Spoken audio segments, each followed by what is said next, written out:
All right, what's up, everybody? Last break of the night. We got a good one. Bowman Draft Super Jumbo half case break number 3. All right, my second case of Super Jumbo.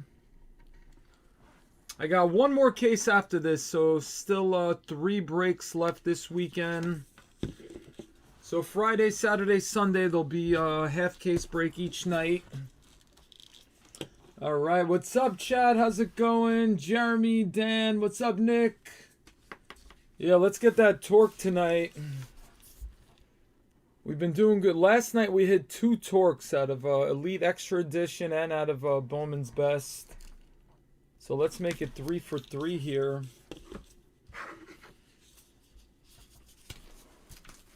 Yeah, last night was insane. Bowman's Best, we hit out of a half a case.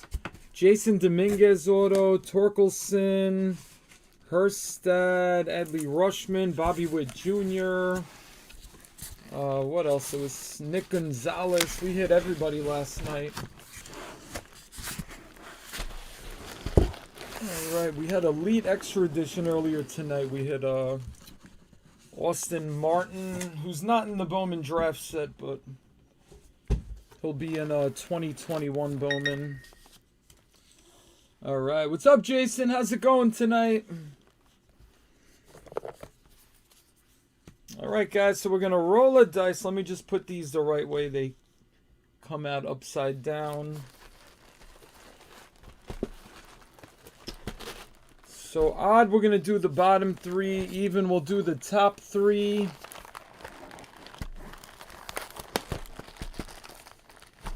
Yeah, Dodgers, they drafted a lot of pitching, it looks like. Yeah, Miller, Landon Knack, Clayton Beater. But yeah, Miller was their, first pick. Alright, so 5, these are huge boxes, man. 5 autos per box. Only 5 packs, but they're the big, like rack packs with like 120 cards.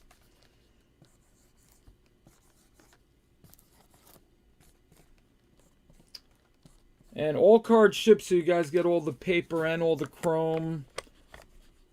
What is it? 6, 12, 1,800 cards in half a case. Alright, so there'll be value with even like the base first Bowman, especially the chrome. Paper has, some guys have some value on the paper. But it should be a good amount of chrome for a bunch of guys. And refractors. Alright, here we go. Alright, we got a 6. So we're going to do the top row. Tomorrow night will be the bottom.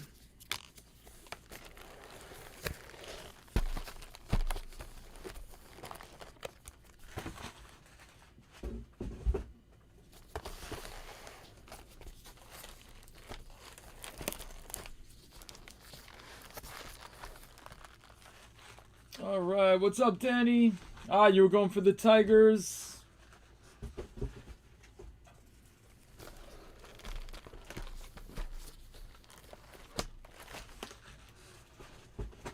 So yeah, Torkelson, the big one. A lot of good names, though. Really deep draft class. As you know, as we've been breaking a bunch of Bowman, you get to know a lot of the guys. Hassel, Veen, Jordan Walker, Ed Howard, Austin Hendrick, Herstad. All right, here are your teams, everybody. Good luck. Who else? Justin Foscue. A lot of good pitchers in this draft. Max Meyer, Asa Lacy, Hancock, Garrett Crochet, Reed Detmers. Yeah, really deep pitching class.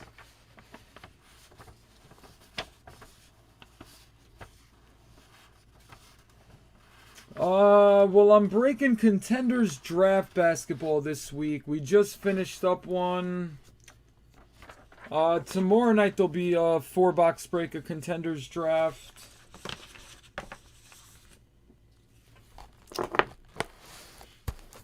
So yeah, that's it for basketball this week. On the weekend,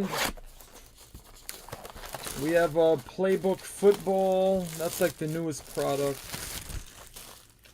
but for football, which has been red hot.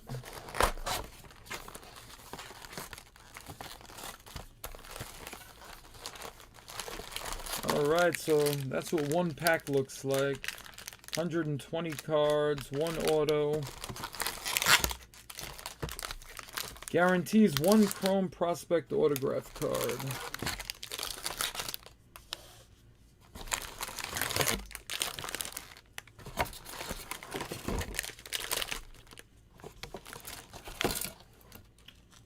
Alright, little piece of foam in there. Yeah, Playbook is cool. They got the nice booklets. Very creative with the booklets.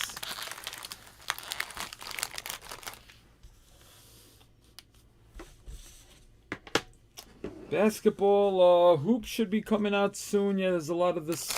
Waiting for February, there'll be a bunch of stuff coming out. January, there's a few things. But February, that's when baseball kicks off 2021 Topps. I think Hoops comes out in February for basketball.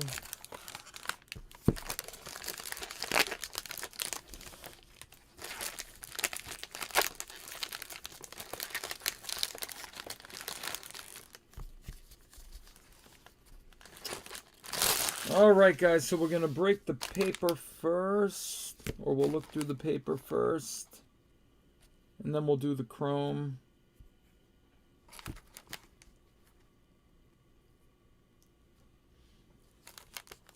Alright, so here's all the paper. We'll go through that pretty quick.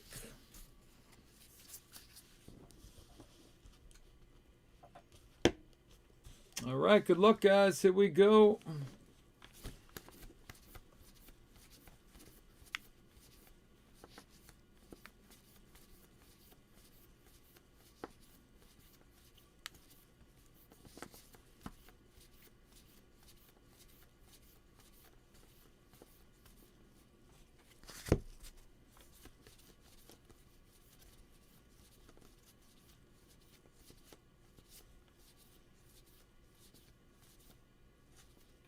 Oh, tonight we hit a Powson auto out of Bowman's Best.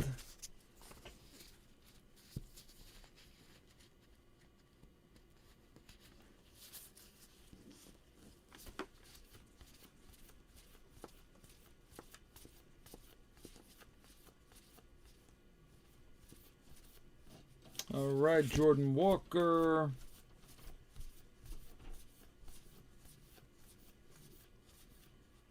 Crochet. There's Torkelson. So I'm going to recap the paper. Torkelson's, Herstad's, and any Jason Dominguez. Chrome, there'll be a bunch of guys that we'll pull to the side and recap. All right, purple paper to 250. Matthew Dyer, New York Mets. All right, first numbered parallel.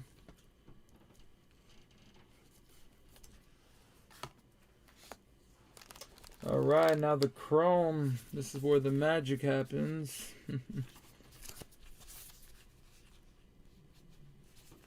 I'll put the refractors and inserts to the back.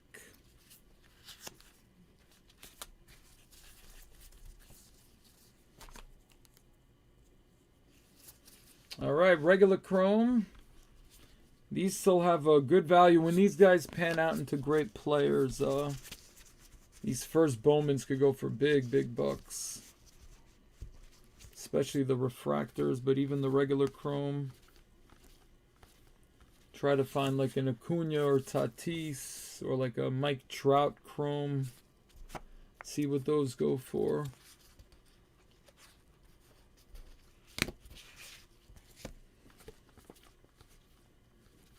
All right, Nick Gonzalez for the Pirates. There's a good one.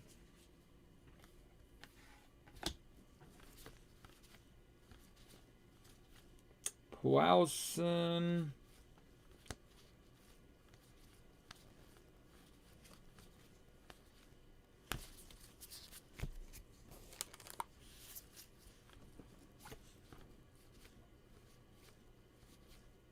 Austin Hendrick for the Reds. Number 12. Yep, 12th overall. Gonzalez was like the 7th or 8th. I think 7th. Pete Crow Armstrong. New York Mets. Alright, first autograph. Zach Deloach. Seattle Mariners. Purple to 250. Congrats, Seattle. JCC 30. There you go, Jason. Good start, man. Some color. He was an early second rounder, the 43rd overall pick.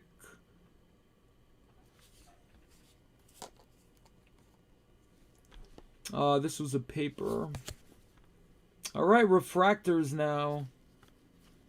Justin Foscue, good one for Texas.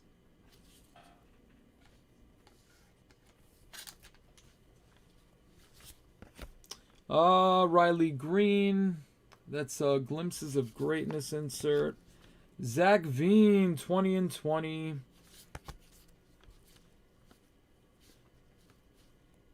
All right, there's Bobby Miller. LA Dodgers. What was he? The 29th overall pick. And Torkelson and Dylan Dingler. Franchise futures. Alright, so a pack is almost like a hobby box, man.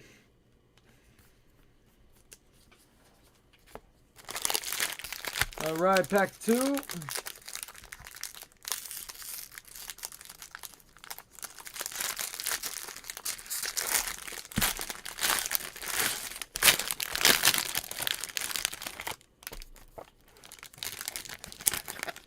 Hopefully some red or some superfractors. In the jumbo, we did awesome. We hit 3 red autographs to 5. That's really good out of 9 hobby 9 jumbo cases. And we hit a 1/1 Black Wave auto. And the red ones were good too, man. Number 11 pick, Garrett Crochet. Who else we hit? Ed Howard. No, Jordan Walker, red for the Cardinals. That was a sick one. The 1/1. Who'd we hit? First rounder, Drew Romo for the Rockies. There's Dominguez. Zach Veen would have been a gigantic 1/1 auto, but I'll take a Drew Romo, any first rounder. There's Hassel. Patrick Bailey, he was the 13th pick. Hancock, number 6. Yeah, that was our 1/1 auto, Drew Romo, who was the 35th overall.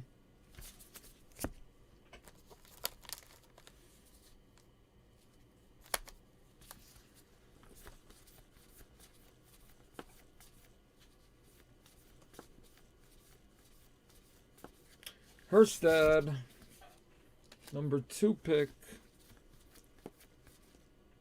Ed Howard for the Cubbies. We got a sky blue paper to 4.99. Trevor Larnach for the Twins. All right, what's up, Daniel? Good luck. Yeah, let's get a Walker.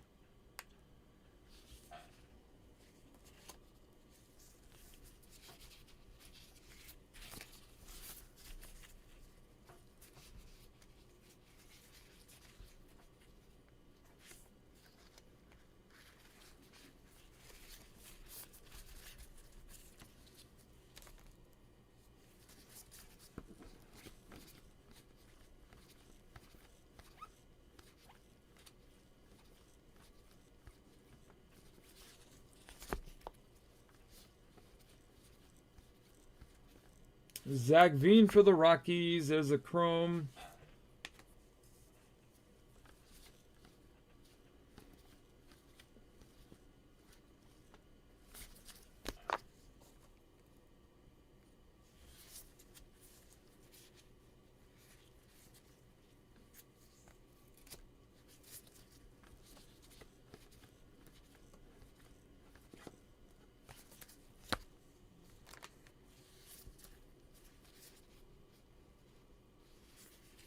All right, refractors. Austin Wells, first rounder for the Yanks. Insert J.J. Bleday. And what are these called? Applied pressure insert Ashby.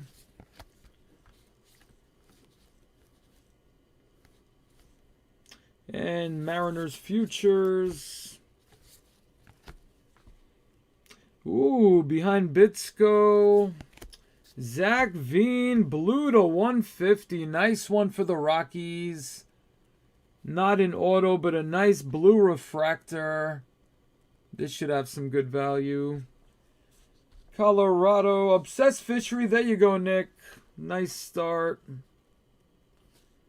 And Washington Nats, Cole Henry, base auto. All right, M. Knack with the Nats. Congrats. Ooh, that rhymes. Knack, Nats, congrats. Nick Snacks. Wow, beautiful Zach Veen. Nice centering. 9 out of 150.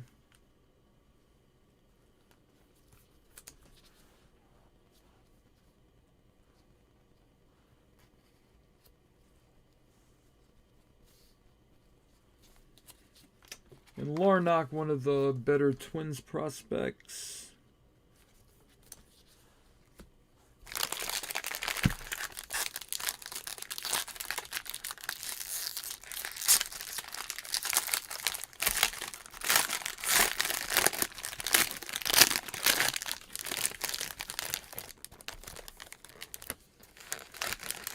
Yeah, we first case of Super Jumbo. No Torkelson auto. We did pretty good with like the base chrome and the refractors. Yeah, hopefully we rack those up. I don't know if anybody hit the super fractor for Torkelson yet. If that's surfaced on like Instagram or anything. I'd love to hit that now. Or any super fractor would be nice. But especially that one. That would probably be like a 6-figure card, I would think. If you were to throw it up in auction.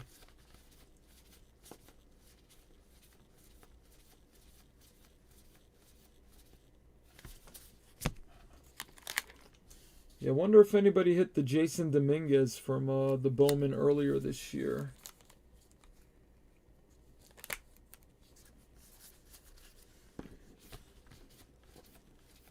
And if they hit the Superfractor, there's also the Black Wave 1/1.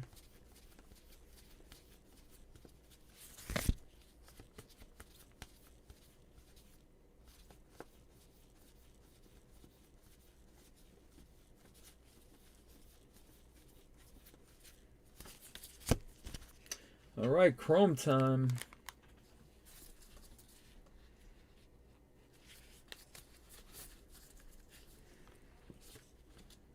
There's Clayton Beater.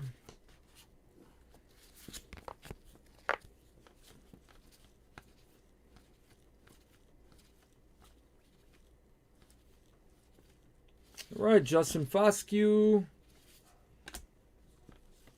Max Meyer, number 3 pick for the Marlins. All right, next autograph, Trevor Hauver, New York Yanks. That's a refractor auto to $4.99. Fred, congrats. FRMES 52.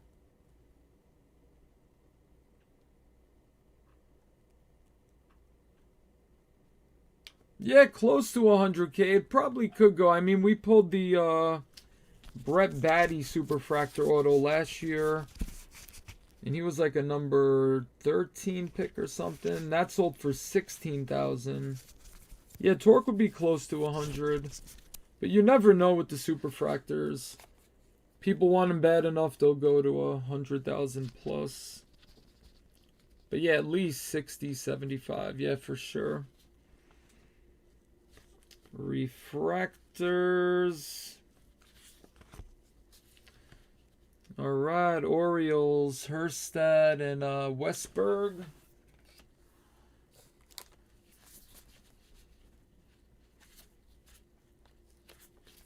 All right, some more Chrome. Another Bobby Miller. Garrett Crochet, number 11 pick.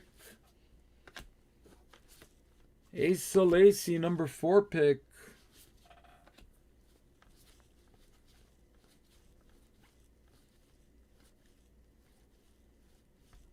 Herstad, 20 and 20.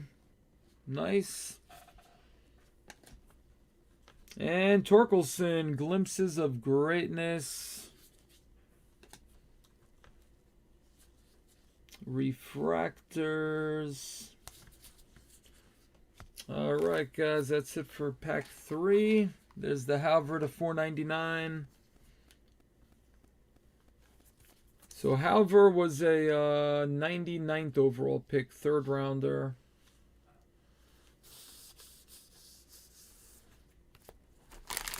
Pack 4. Oh, Jacob Nix for $40.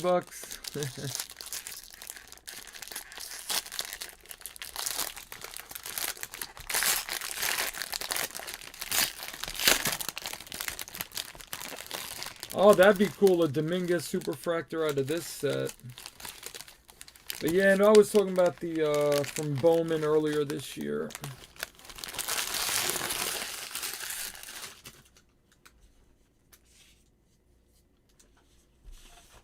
There was some Mike Trout Bowman first autos. Was watching some auctions on eBay.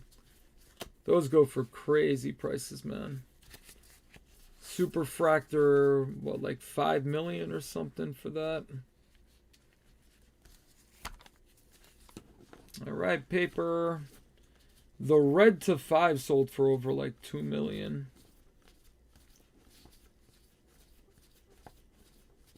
And basketball just had a record-breaking card sale.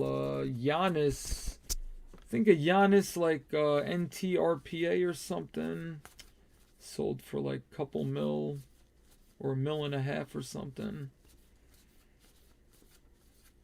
Right, Torkelson paper.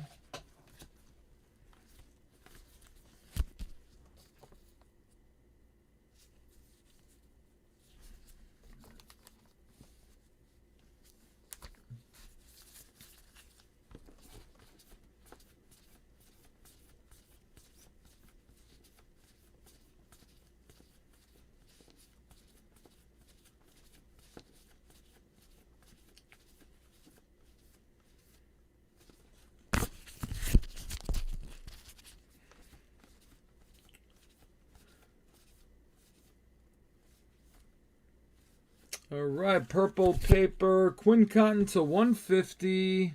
Cincinnati Reds, 15 out of 150.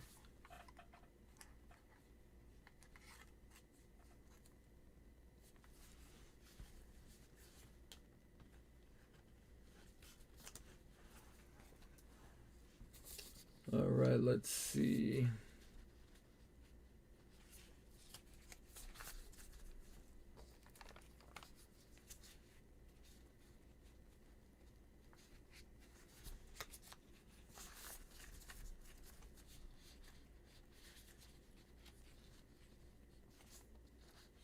All right, regular chrome.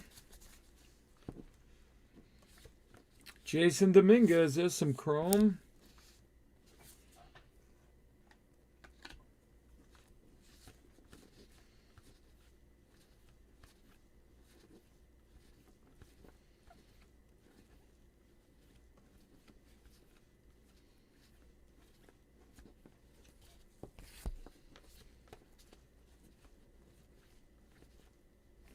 Tyler Soderstrom for the A's.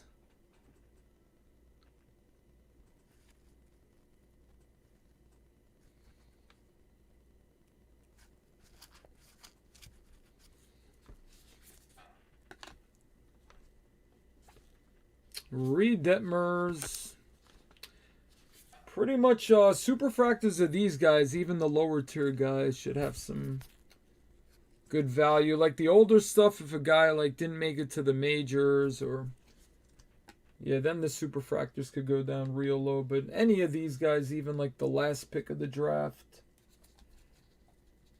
should get more than something from like 2013 of a guy that doesn't exist anymore. All right, Herstack Chrome for the Orioles. Pete Crow Armstrong, New York Mets, 20/20. See if the Mets can hold on to him and Batty for a few years without trading them away. Refractors. There's Batty.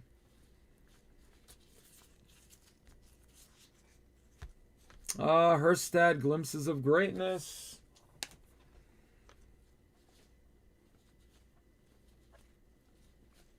Royals Futures. Bobby Witt Jr., that's a regular chrome. Nice.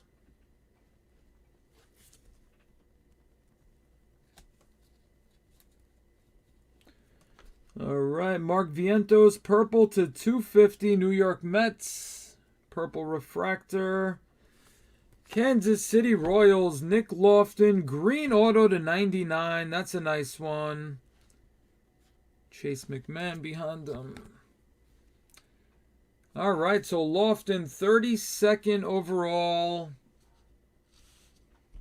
Kansas City, Obsessed Fishery. Congrats, Nick. That's a nice one.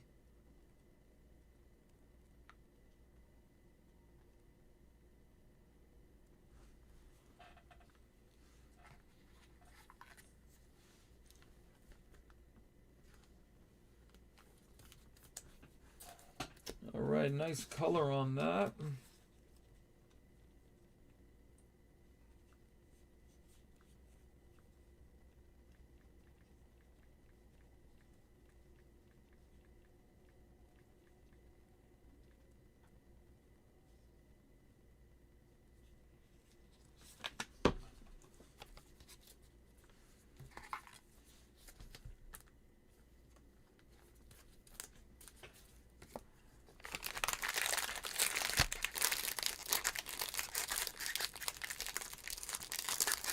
All right, last pack of box one.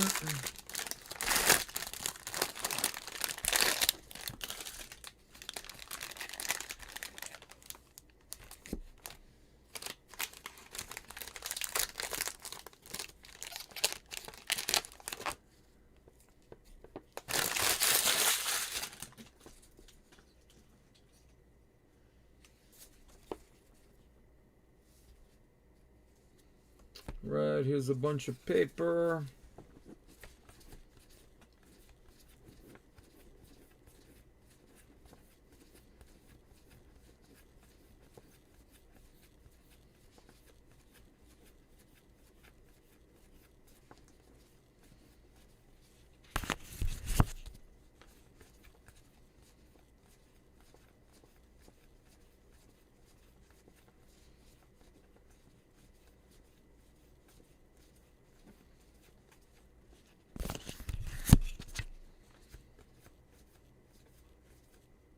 Jason Dominguez.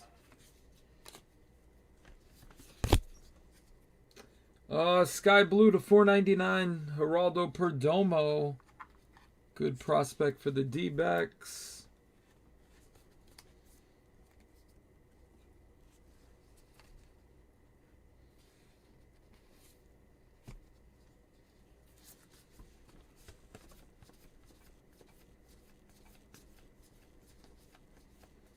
Herstad.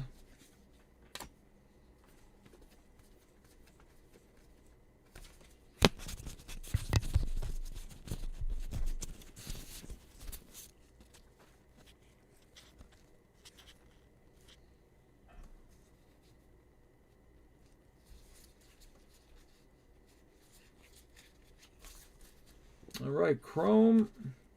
Andrew Vaughn.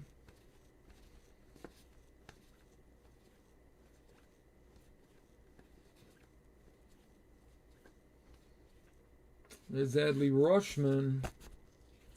Not his first Bowman, but still the #1 pick last year.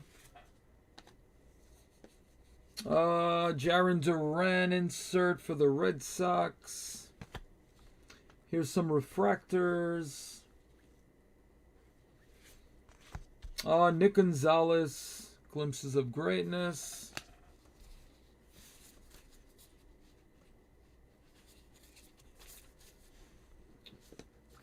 Garrett Mitchell Chrome. Torkelson, there's a Chrome.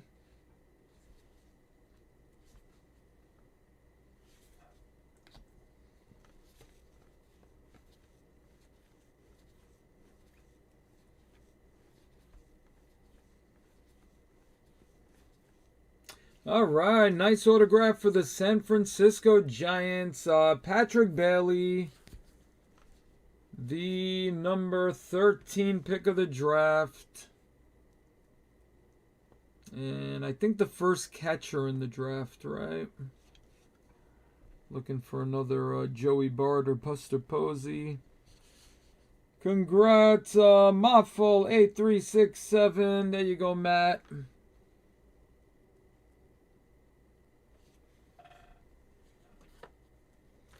Refractors, there's Nick Gonzalez.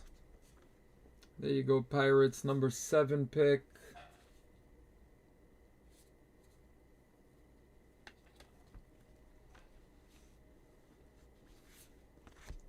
Rockies Futures, Zach Veen on there. All right, guys, that's it for box 1.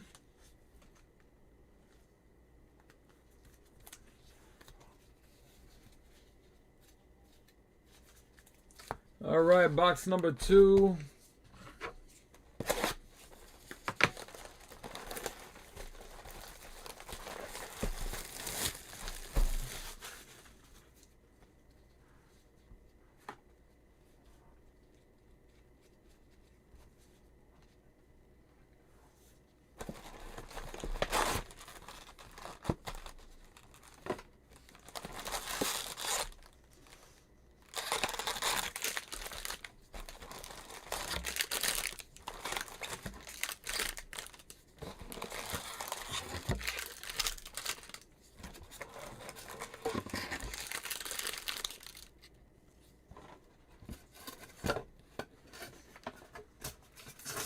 I'm going to put the foam there.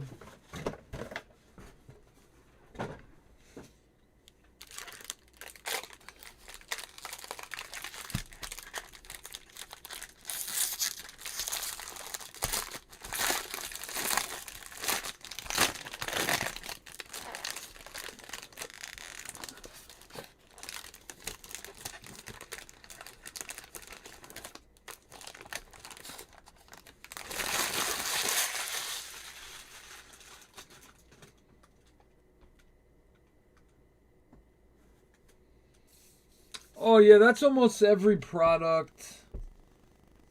Yeah, it's every product. The base cards, they get cut off the same sheet. They don't mix up the base cards. I guess to save time, there's enough going on, you know, putting the autos and inserts in there and stuff. So, yeah, the base cards in almost every product, you'll see the same players behind the same players.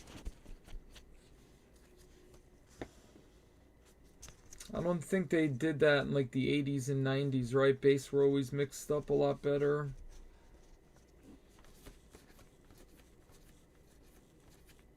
Emerson Hancock.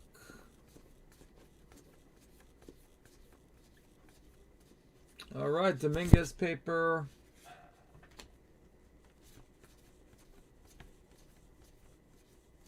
But yeah, you'll see that with Topps. Heritage, all those products, not just Bowman.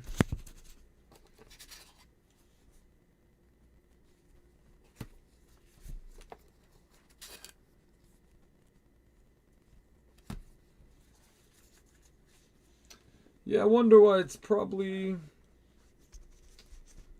Yeah, probably just to save time. They probably just so much going on when they're making these packs into the boxes, into the cases.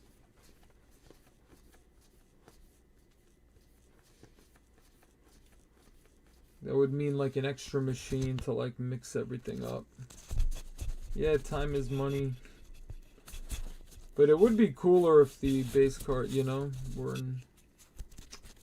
mixed up. You don't know who you're getting.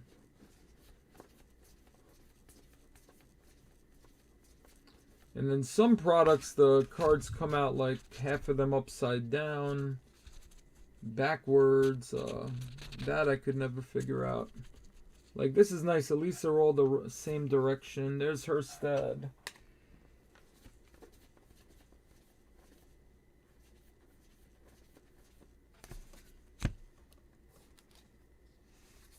All right, Chrome.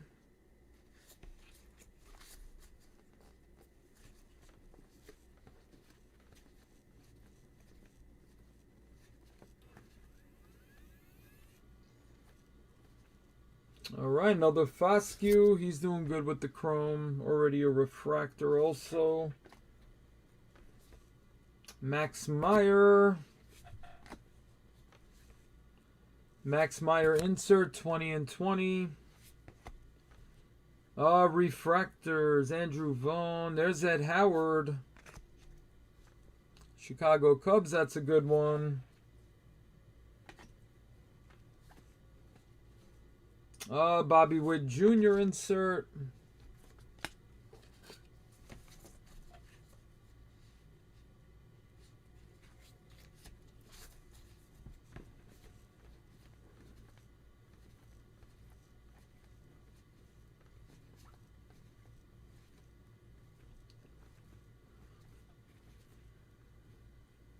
All right, Speckle Refractor.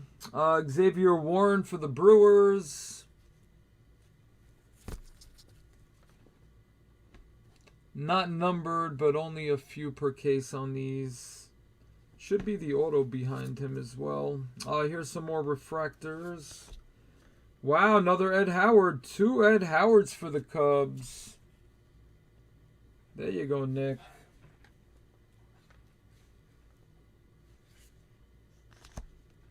Pirates franchise futures.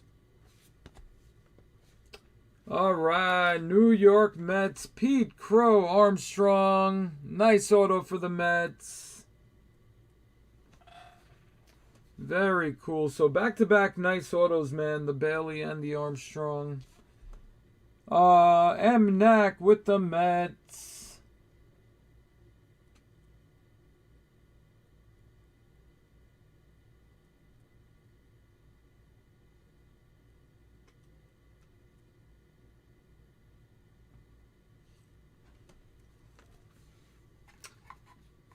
Yeah, when you're new, you know, new to the hobby again after taking a big break, yeah, you'll see things like that. Telling you, as you know, the months go by and stuff, and you see a lot more sets, you'll see it in almost every set with the base cards having the same players back to back. But the autos is never a pattern with like the hits, at least. Those are always mixed up.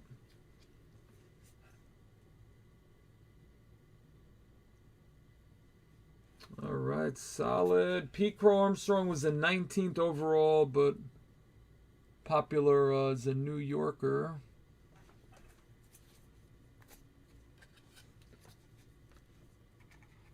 Yeah, in a big market, number 19 picks like you know, number 10 pick or something, value-wise anyway.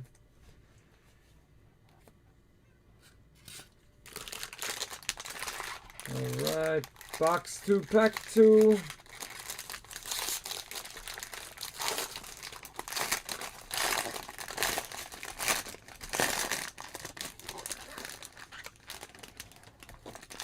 Oh, is his base up to 180? The Pete Crow?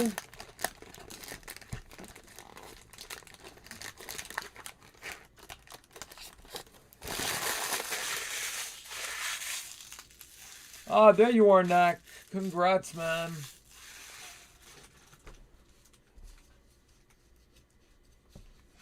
We got the same name. See, there's Knack. And I'm also a Mets fan.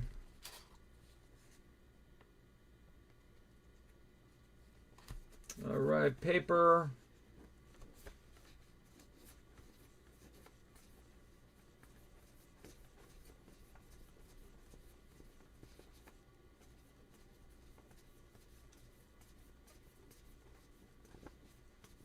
A lot of good names we just passed through. And Dominguez.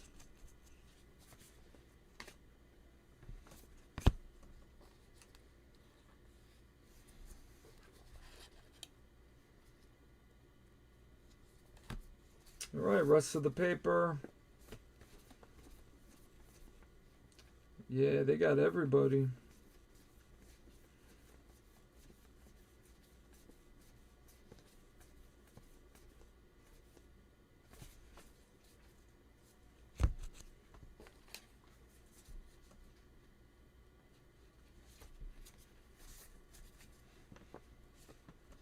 Emerson Hancock Chrome. Number 6 pick. Jordan Walker Chrome. 21st pick, but very popular. Yeah, they love those kids out of high school. The younger kids, more potential value.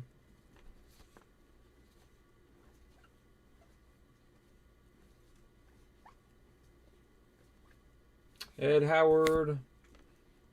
Yeah, Howard and Walker both out of high school.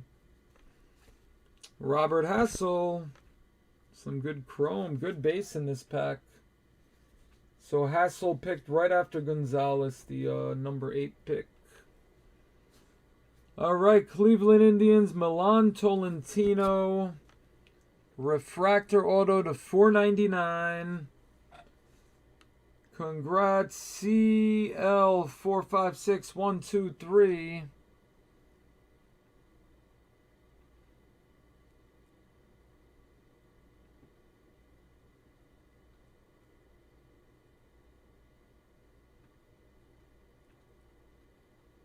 Yeah, I didn't think he was at 180. Yeah, maybe graded they'll go even more than that, but like raw, yeah, like that, over 100 for sure on the Crow. Refractors as Pwowson.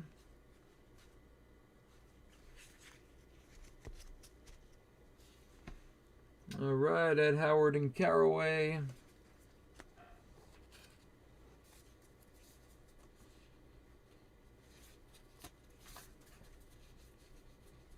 There was some paper left over here.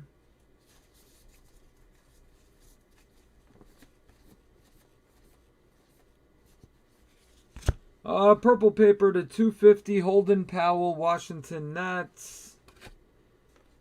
Here's some refractors. JJ Bleday insert. More chrome. Patrick Bailey.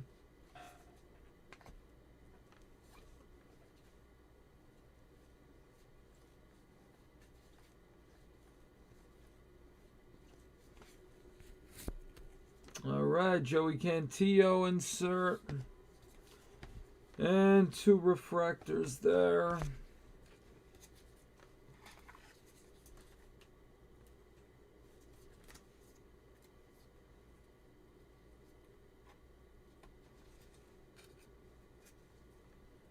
There's the Tolentino. He was a 4th rounder out of high school.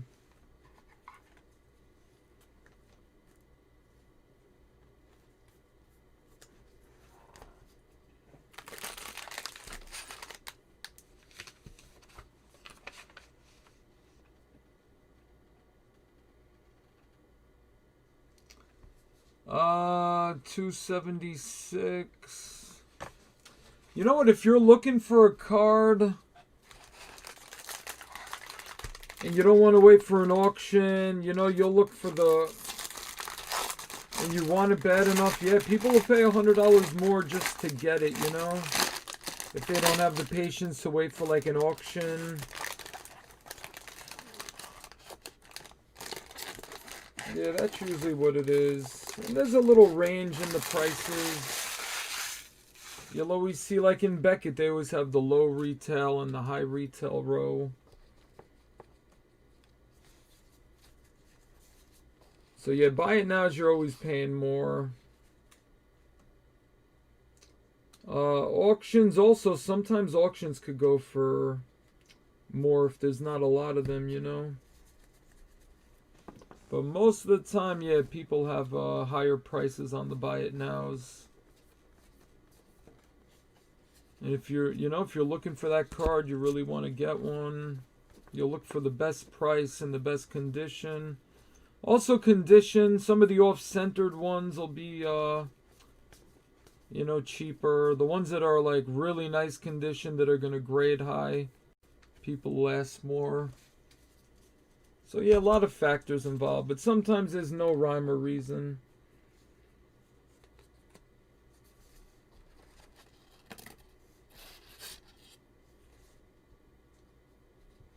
Could be just some bad salespeople not having the knowledge and jumping the gun on an expensive price. Alright, Herstad.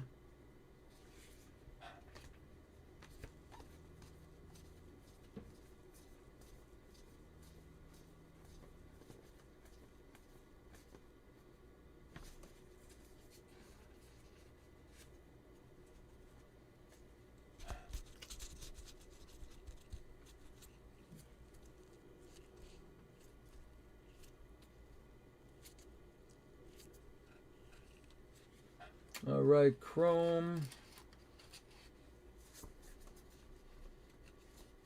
Actually, we'll do the left side first.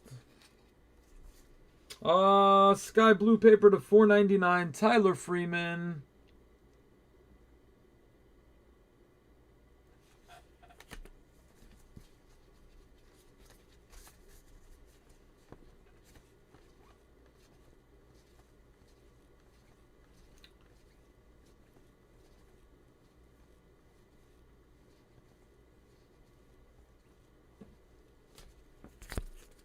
Pete Crow Armstrong, 20 and 20.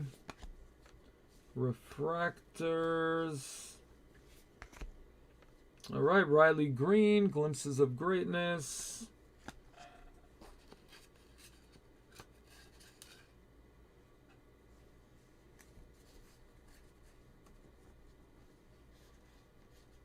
Yeah, it's nice when they get injured. Not nice when they get injured, but get some better deals for sure.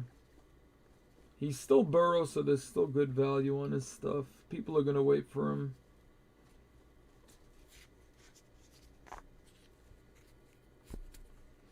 All right, got some gold. Bryce Bowman for the Reds. All right, gold refractor to 50. Huracan gear. There you go, Chase. And there should be an auto. All right, Atlanta Braves. Jesse Franklin the 5th. That is a base auto. Congrats, Me-Rob 525.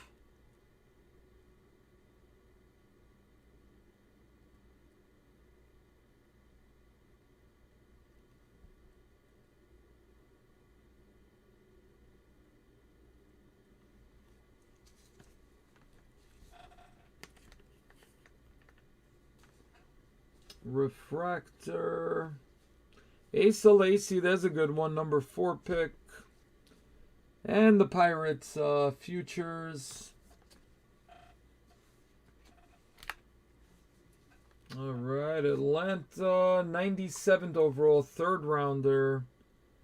Atlanta's got some pitchers, but I think their main position player in the draft. Atlanta always drafts pitchers, man.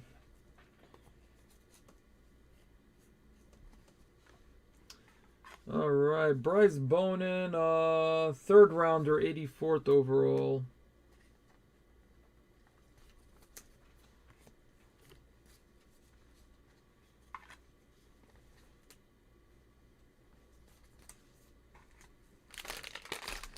Alright, we still got 7 autos to go.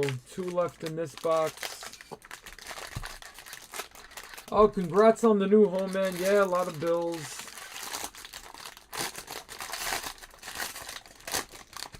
Yeah, that's why there's, a million people in the hobby. Everybody's got a different situation going on.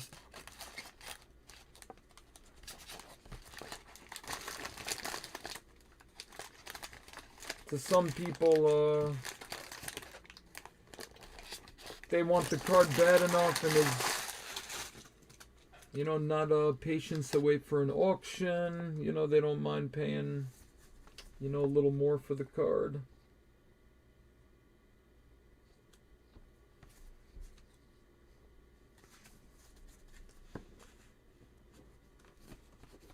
But they don't have those school taxes, property taxes.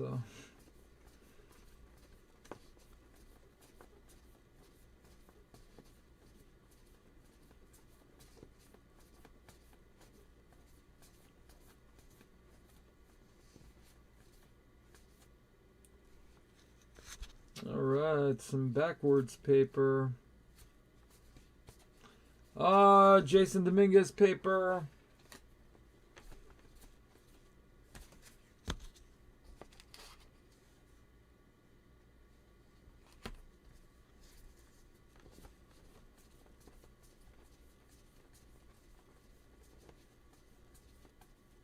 Herstead.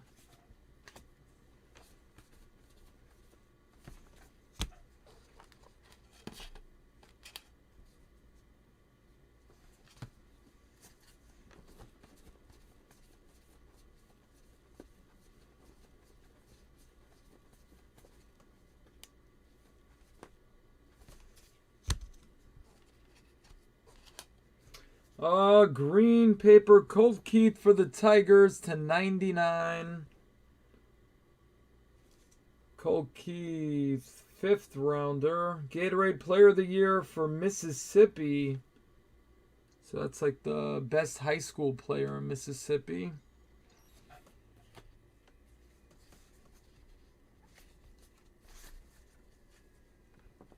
In basketball, McDonald's always sponsored the high school all-star game. I guess Gatorade does baseball.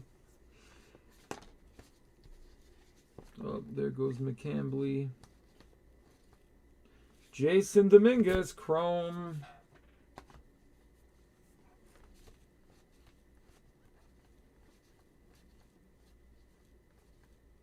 Bobby Witt Jr.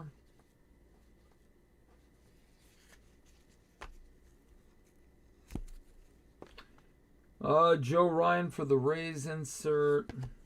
Some refractors. Andrew Vaughn insert.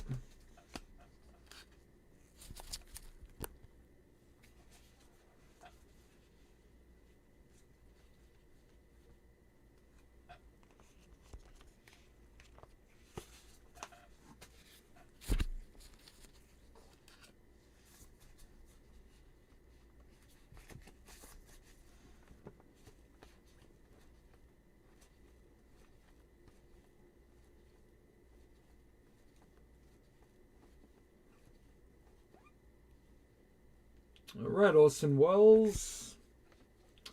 Sammy Infante for the Nationals, blue to 150. And an auto behind him. We'll put that to the back. Infante, 2nd rounder. Another high school kid. Maybe the next Juan Soto here. Actually, he's a shortstop. All right, so blue refractor. Congrats, M. Regular refractors. Bobby Miller. Royals insert. And Pirates, Logan Hoffman. All right, base auto, 138th overall in the 5th round.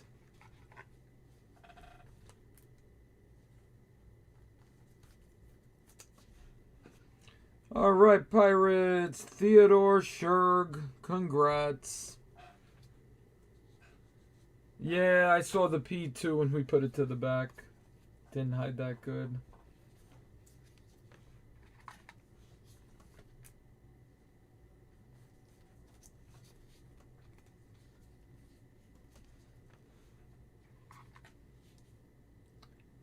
That's nice. I got a good vibe from this card for some reason. I feel like in a few years, it's going to be a big picture. Kind of like, I guess, the Soto vibe.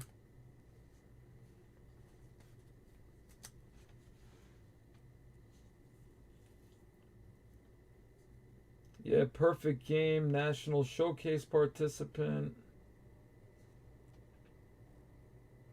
Gave standout performance at East Coast Pro Showcase. Covers 60 yards in 6.78 seconds. Wow.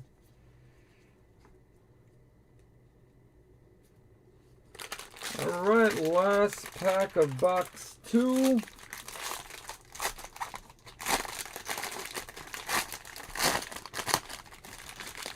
So there's still 6 autos left, so almost like 2 jumbo boxes left.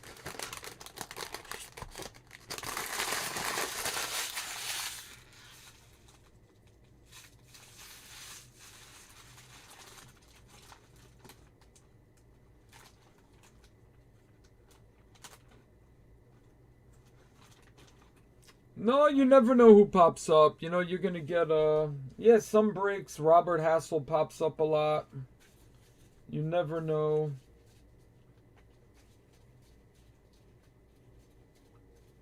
But in general, it's the same, you know, same paper, pretty much. Just some guys are going to hit more than others. Yeah, Hassel, there was 1 chrome so far. A lot of the big guys only have 1 chrome so far. But then there's a few players that, you know, have 3 or 4 already.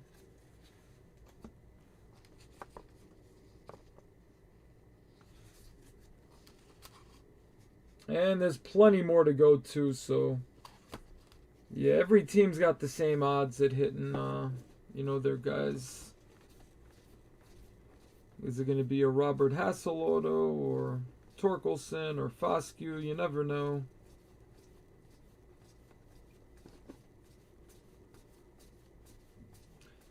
But certain teams have more players on the checklist for sure.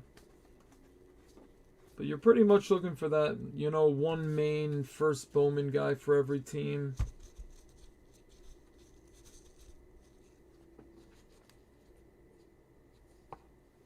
And Padres have, yeah, one of the best guys to chase, the Robert Hassels.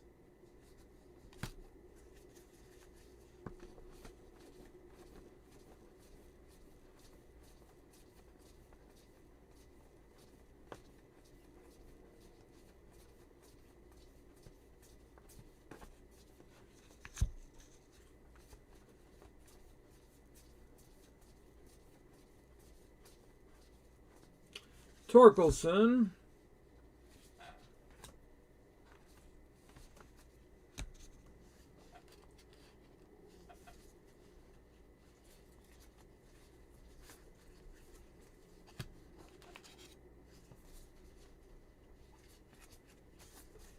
All right, Chrome.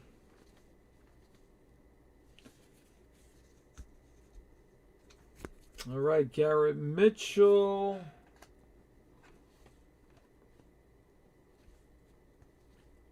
Torkelson Chrome.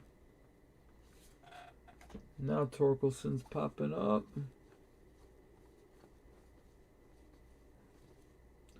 Soderstrom. Herstad insert 20 and 20. Refractors. Bobby Witt Jr. That's a good one. Even though it's not his first Bowman. Dominguez insert for the Yanks.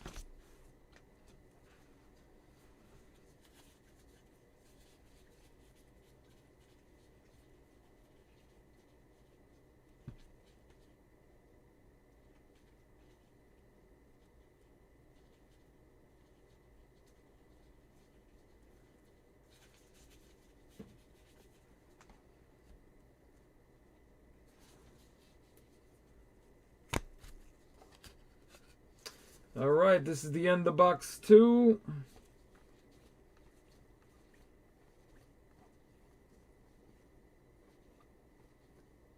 Reed Detmers, number 10 pick for the Angels. Herstad, Baltimore.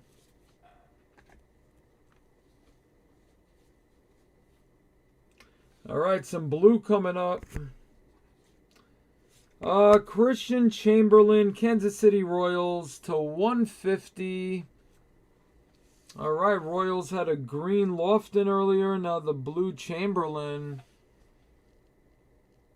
Obsessed Fishery, congrats, Nick. Let's see his deal. 4th rounder, 105th overall. Out of Grand Junction, Colorado. He was a good college pitcher. Yeah, very good college pitcher. Southpaw with no fear.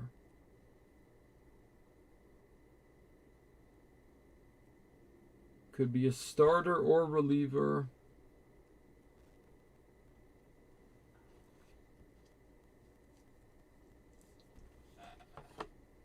All right, refractors, Brett Beatty, Bobby Witt Jr., another refractor for Witt. There's Garrett Crochet. All right, Zach Veen on the Rockies insert. All right, guys, one more box to go.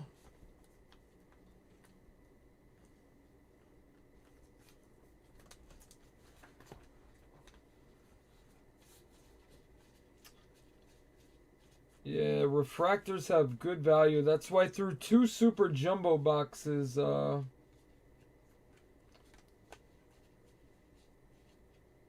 2, 3, 4, 5, 6. These are like the big first Bowman refractors. Crochet, Lacey. Ed Howard hit 2 for the Cubs. Nick Gonzalez and Foscue. That was it so far. A lot of regular chrome, but yeah, refractors are tough. And a couple of Bobby Witt Juniors. I'm sure they still have value in this set. See, he was in Bowman earlier this year. That's why you don't see that first Bowman logo on the top. This is like his second or third Bowman set. So that's like a minor league rookie card, pretty much. That little logo.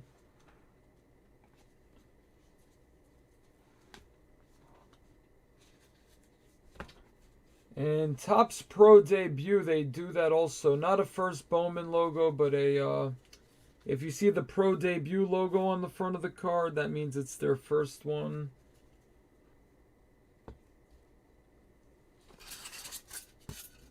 All right, guys, lucky box 3. ET is going to bless this box. All right, ET.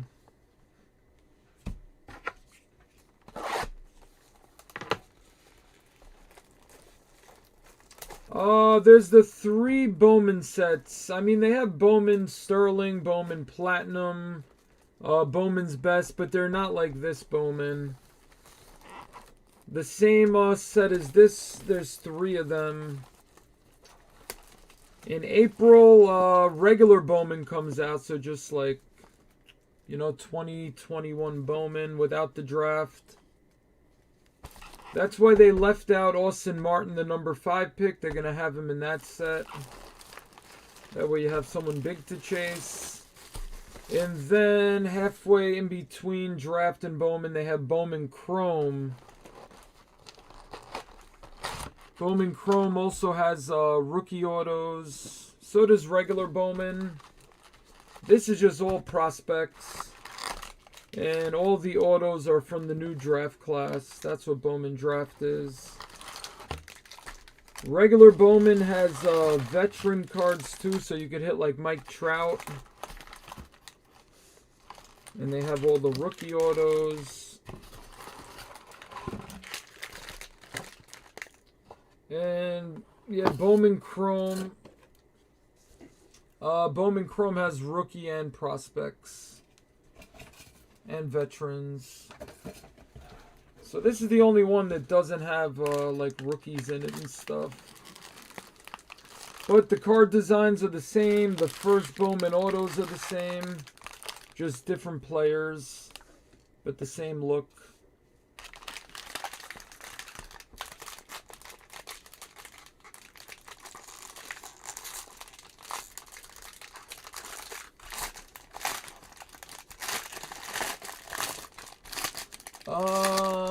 Figurine. Which figurine? Anthony Sports Card King. Maybe he looks like somebody back here.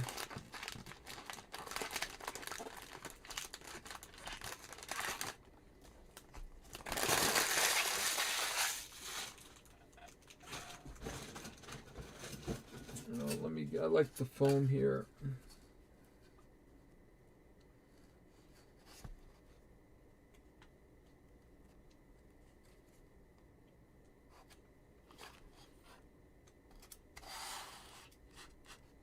All right, paper. Oh, E.T. he looks like.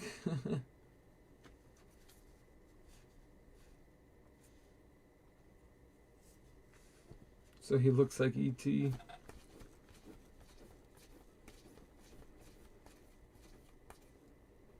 Zach Veen.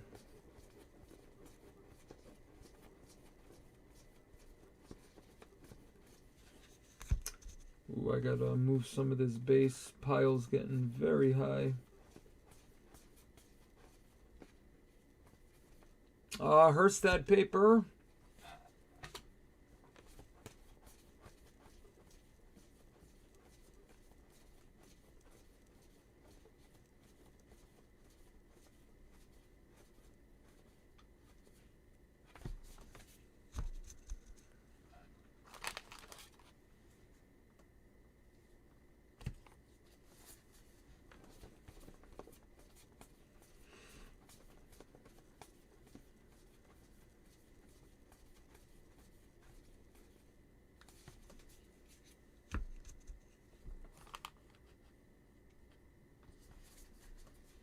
All right, Chrome. Powson.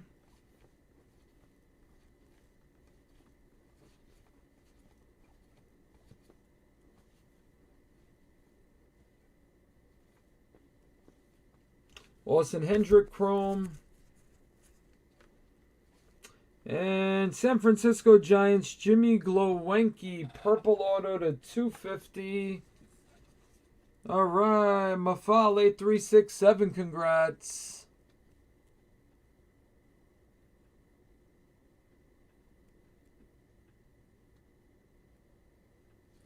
All right. So another one for the Giants. Refractors.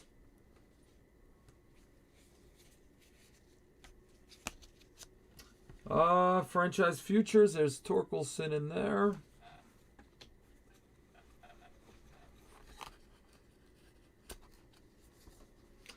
Sky Blue paper to 499. Jared Jones for the Pirates.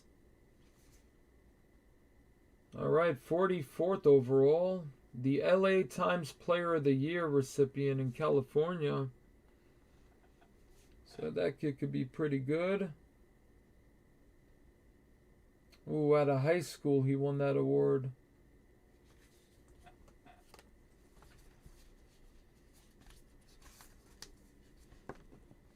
This kid, Luke Little, throws, hit 105 on the radar gun. Says that on the back of the card.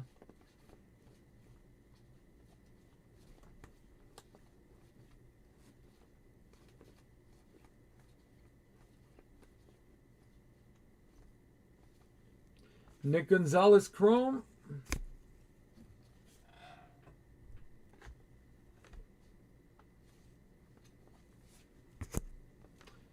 Ciani, insert, Reds, refractors, Asa Lacy, Royals, All right, another Lacy. So Royals getting a couple of Wits and a couple of Lacy refractors. And Emerson Hancock insert. Glowenke, second rounder, 68th overall. He's a pitcher, but they show him running. I don't think he's a pitcher. Pitchers usually aren't running that hard.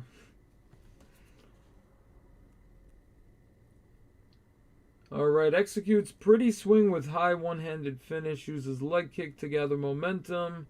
Reactive defender with soft hands. He had success with wood bats. So that's an error.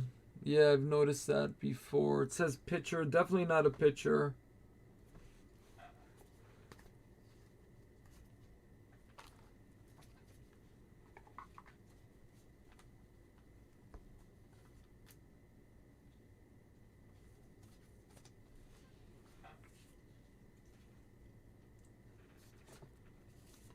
All right, guys, 4 packs to go.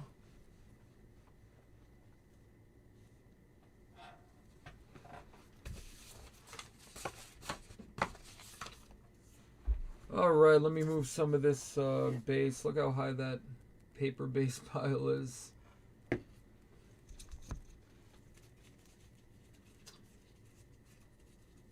Oh, I don't know if you saw in the background, I got some vintage cans of Stiff Stuff.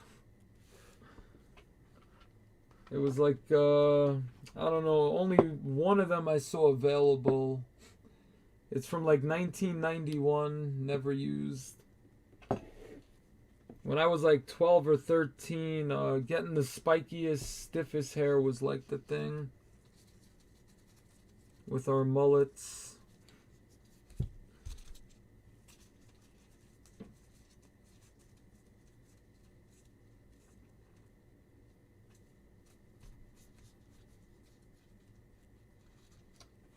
No, not a GoPro. It's a webcam, Logitech. That's like, I think that's the #1 webcam. Yeah, definitely like the best ratings for a webcam are the Logitechs. I'm sure there's some like high tech, you know, thousands and thousands of dollar cams that some people can use, but for like, you know, a little over $100 you get like a solid webcam. I have the autofocus off. That's why like the background's not bright or anything. That way the cards, I have it set up where it's clear like right up front with the cards. But yeah, see, it gets blurry as it goes backwards. Yeah, if I put the autofocus, everything will brighten up. But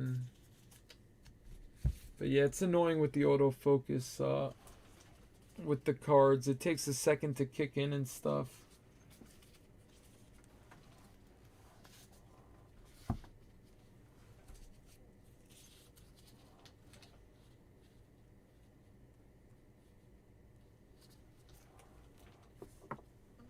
Yeah, soccer players love to flop. So do the basketball players. Yeah, it's weird. Basketball, any foul, like the guy who fouled the, you know, the other guy is always like, who, me? What? I don't think I've ever seen a foul where the guy just like didn't have a reaction. That's crazy. What you talking about, ref?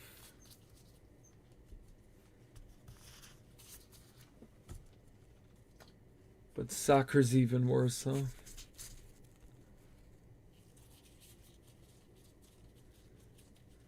Yeah, soccer, yeah, if the ref's not looking, yeah, they'll bite each other and stuff.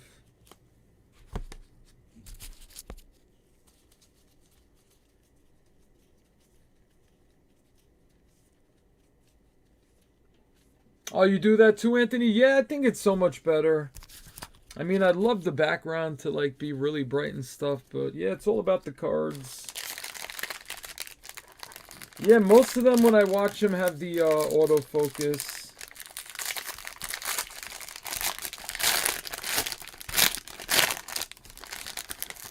But with the autofocus, the cards will get blurry for like a second and then kick in.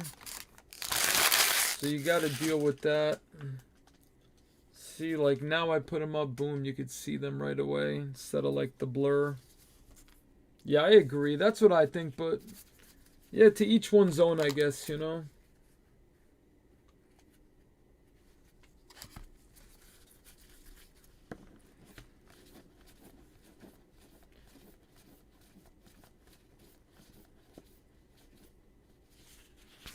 All right, Herstad paper.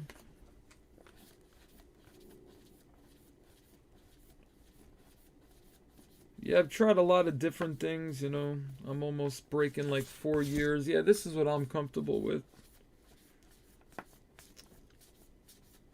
And a lot of them do like an overhead view where the cards are tilted a little and the camera's up higher. Jason Dominguez. Yeah, I like it like that, right front and center.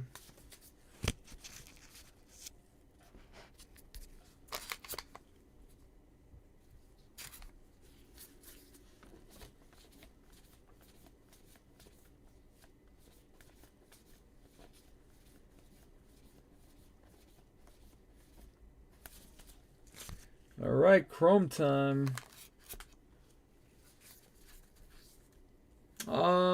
No NBA, Jose. Tomorrow night I have Contenders Draft Basketball. Yeah, this is the last break of the night for tonight. But tomorrow night, Contenders Draft. It's a 4-box break, so 6 autos per box. So you end up with 24 autos in the break. Robert Hassel, there's the Padres. Nice chrome. I think it's our second Hassel.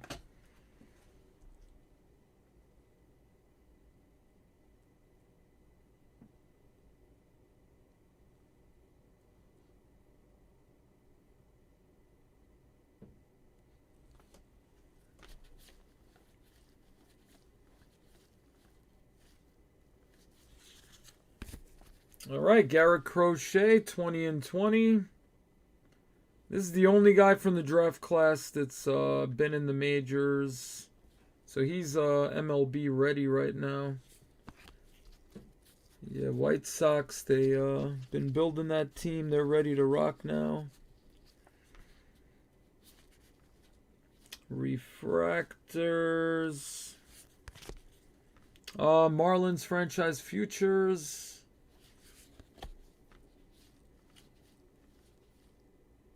All right, Bobby Miller refractor. Marco Luciano.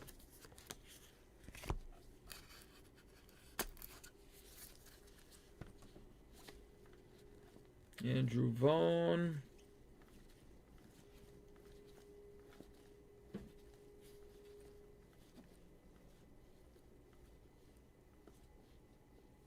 Adley Rushman. All right, Jason Dominguez, blue refracted a 150. That's nice, man. That should have some value. We spoke that into existence. Not the superfractor, but take a blue. And what we hit, the blue Zach Veen, was it? Yeah, we had a blue Zach Veen and Dominguez. Nice. Fred with the Yankees. Yeah, we hit the first pack of the year for Bowman draft. We pulled the red Crochet to 5, the autograph red wave. Yeah, that's got to be selling big bucks, man. That was a great welcoming to Bowman draft. Yeah, that's nice, man. Blue Chrome Dominguez. No clue what that's worth, but should have some good value.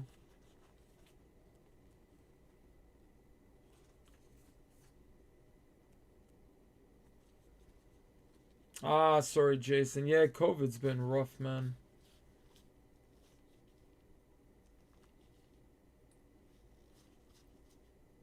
getting, yeah, it got worse. It's been worse for a while now, waiting for the numbers to dwindle down.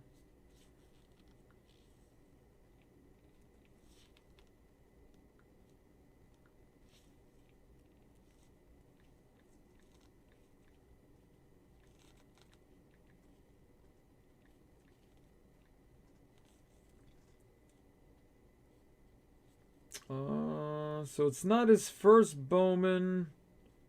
His first Bowman blue is definitely like a few hundred. Yeah, I would think over $100 for that at least, I would think. Oh, there's an auto. It's a number /99. That looks like Bryce Ball for the Braves. Applied pressure autograph. That looks funky. Pretty cool. Yep, Bryce Ball. This is kind of like a diamond in the rough. Right, sleeper guys, I guess. Atlanta, my Rob 525, congrats. Yeah, that looks really cool. So on-card auto, right in the diamond.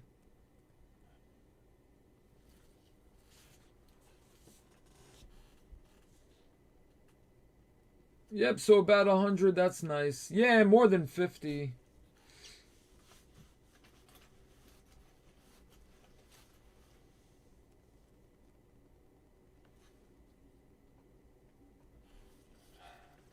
Yeah, if you look back at break number 1, Bowman Draft Jumbo, you'll see the first Pac-Man. That was crazy. And then we hit another big red, the what's his name? Ed Howard. Jordan Walker. We hit the red Jordan Walker also. But it was the insert auto on the Walker. Wasn't like the Bowman first. So not as cool, but still red. Alright, 3 packs to go. So this is like a jumbo box now. We still got 3 autos left. Good luck.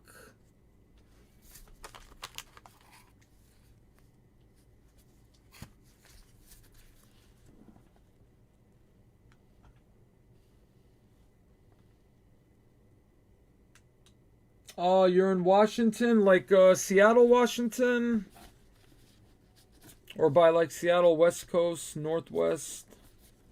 Not DC, right? Yeah, Washington, they got hit first, man. Like, even before Cali. I think it all started in Washington. When it first popped up. That's when it was like real scary. Now we've gotten used to it. It's still like added weight on everybody's shoulders dealing with this, but there's Dominguez. But it was, yeah, a lot more scary. I guess we just got used to the madness now. And then the riots and people breaking into the White House now.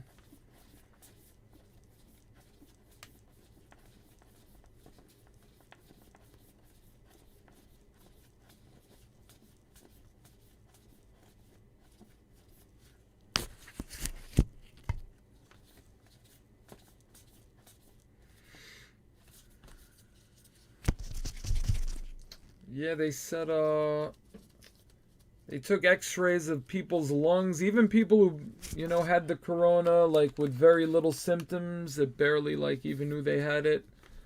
They would check their lungs, and it was worse than somebody who's been like smoking their whole life, it said. It's pretty bad.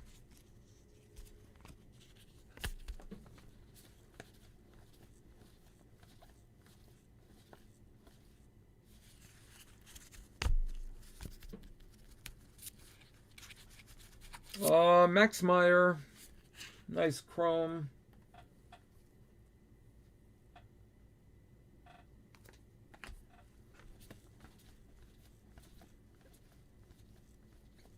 Robert Hassel, 20 and 20 for the Padres. Nice. Refractors. Adley Rushman.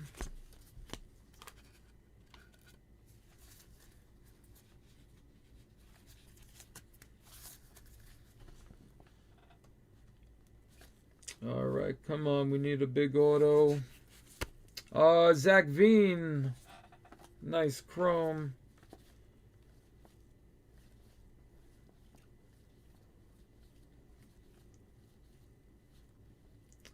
Ooh, we got some color coming up. Look at that. Alright, Carmen Miladzinski chrome. Purple to 250, Jordan Adams for the Angels. And looks like some gold wave coming up. Good luck. Alright, Nick Bitsko, Tampa Bay Rays, number to 50. So Bitsko is a first rounder, 24th overall. Very nice. High schooler out of Doylestown, Pennsylvania. Pretty nice hit there for the Rays, man. Congrats. Alaska Antiques.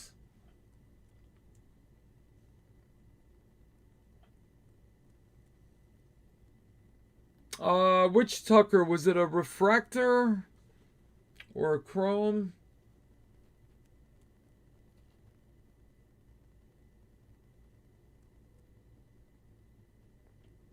Oh, your daughter had it. Sorry, Jay, but glad she got over it right. It seems like the the younger kids took it a lot better.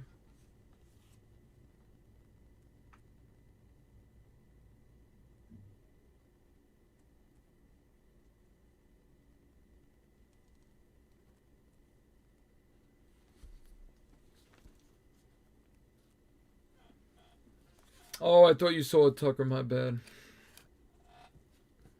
Congrats, Alaska Antiques. Refractors. Garrett Mitchell refractor. Nice.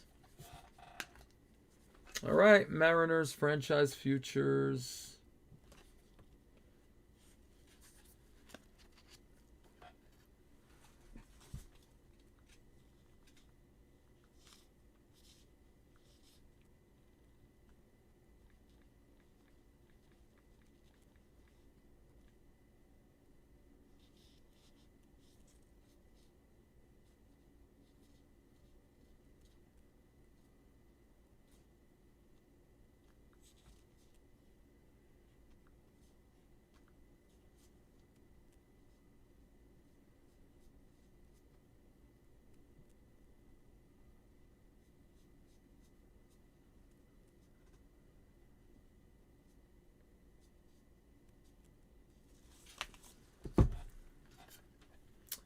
All right, so Bitsko, nice looking card.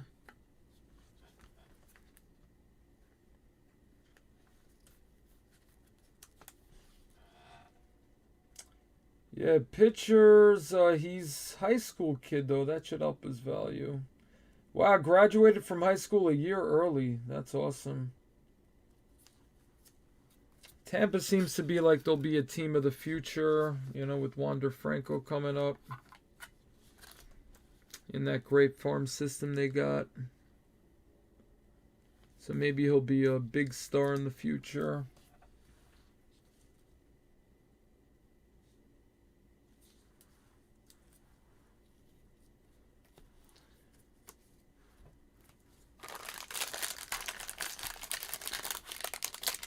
All right, good, Jay. Nice.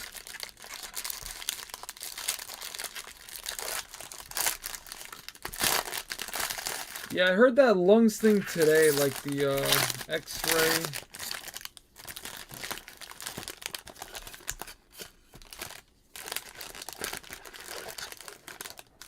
But yeah, most of the young kids, I heard, had very little symptoms, took it a lot better. Still scared sending my son to school. But they've been doing a lot of online classes this year. They've been going to school a little bit though, but almost feel like pulling them out.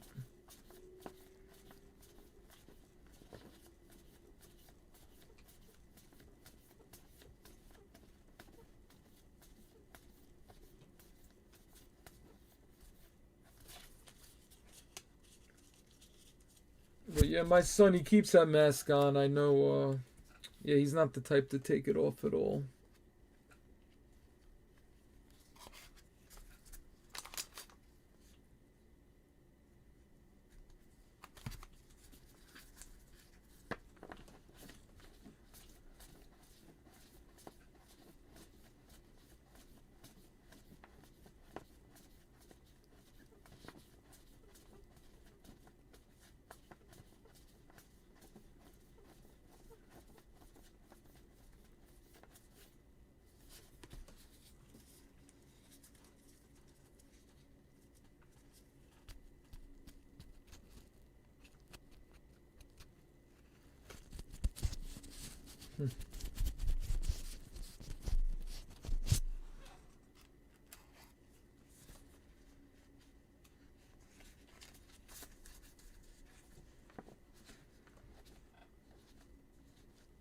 Yeah, Franco, he's been the #1 prospect like 2 years in a row now.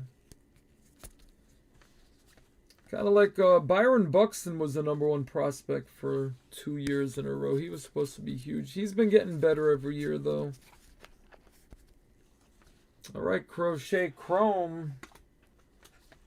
Ace Lacy.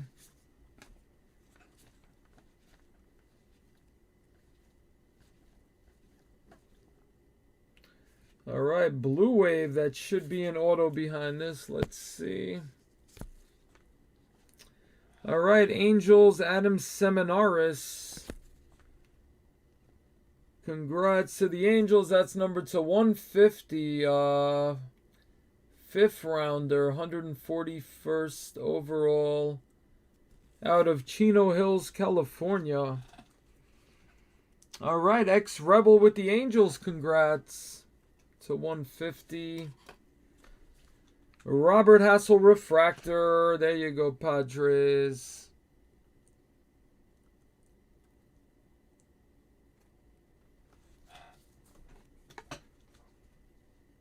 Yeah, they say like school and the supermarkets and stuff are safer.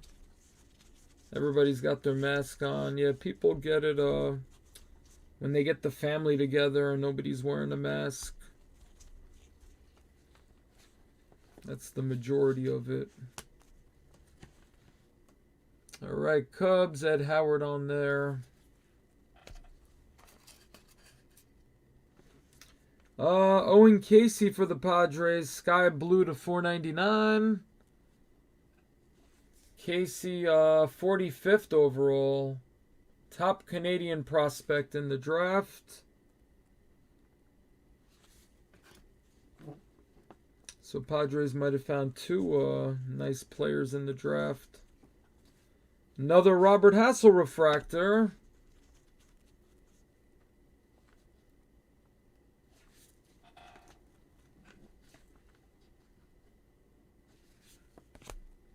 Zach Veen. Now regular chrome. Jason Dominguez. Good amount of Dominguez. And then that blue, that all adds up.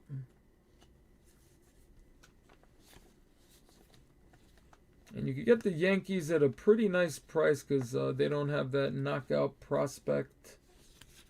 Austin Wells, like a late first rounder. But you still got all the Dominguez stuff to chase, which is nice.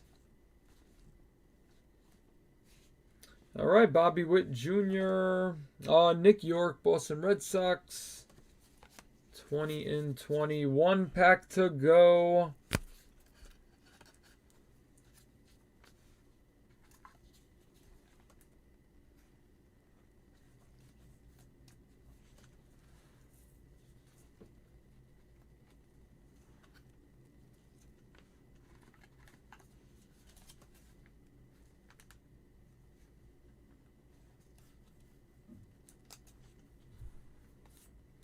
All right, good luck, everybody. This is it. And then we'll do a recap at the end.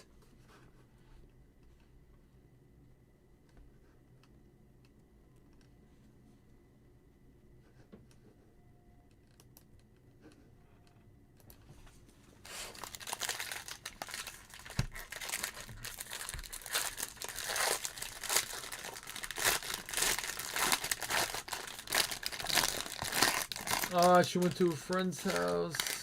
Oh, man.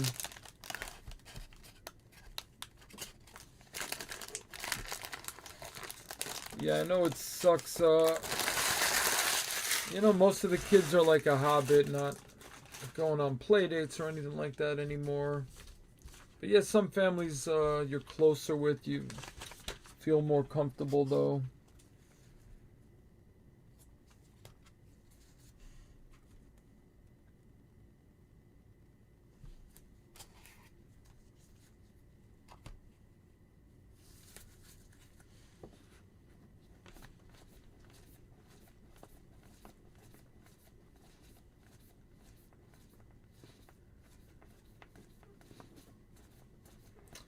Yeah, my brother has a newborn, a little over a month old now.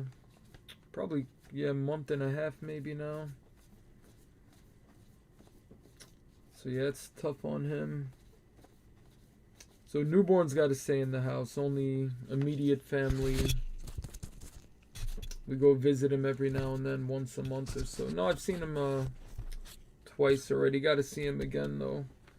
There's Torkelson paper.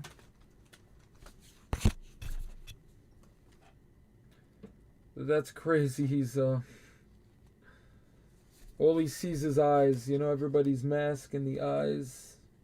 They're babies, so they don't know anything, but it's got to be a little freaky, all these people visiting you with masks on.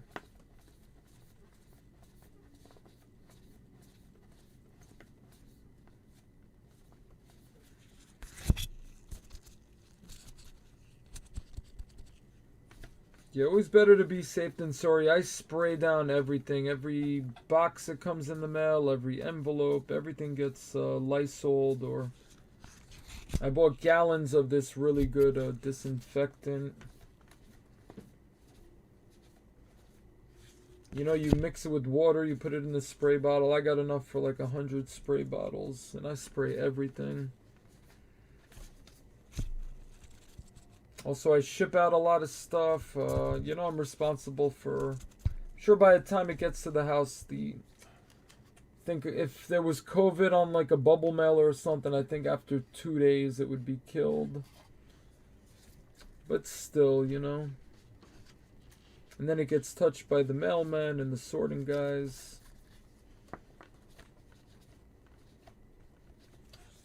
But yeah, you still have a responsibility to keep it safe when you're sending hundreds of packages every week.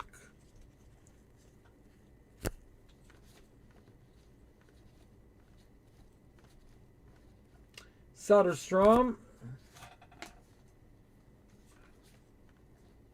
Reed Detmers. Herstad. Some good chrome. Alright, looks like some color. That's probably where the auto is. Alright, refractors. Last chance to get a refractor. Alright, we'll do the other half and then we'll go back to this with the auto. Purple paper to 250. Tyler Brown for the Astros. Brown, 101st pick of the draft.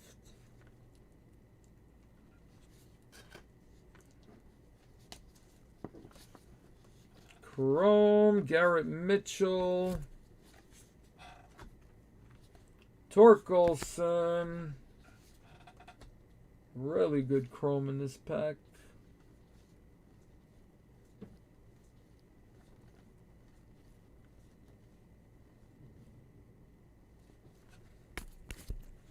Alright, Kyle Isbell, applied pressure.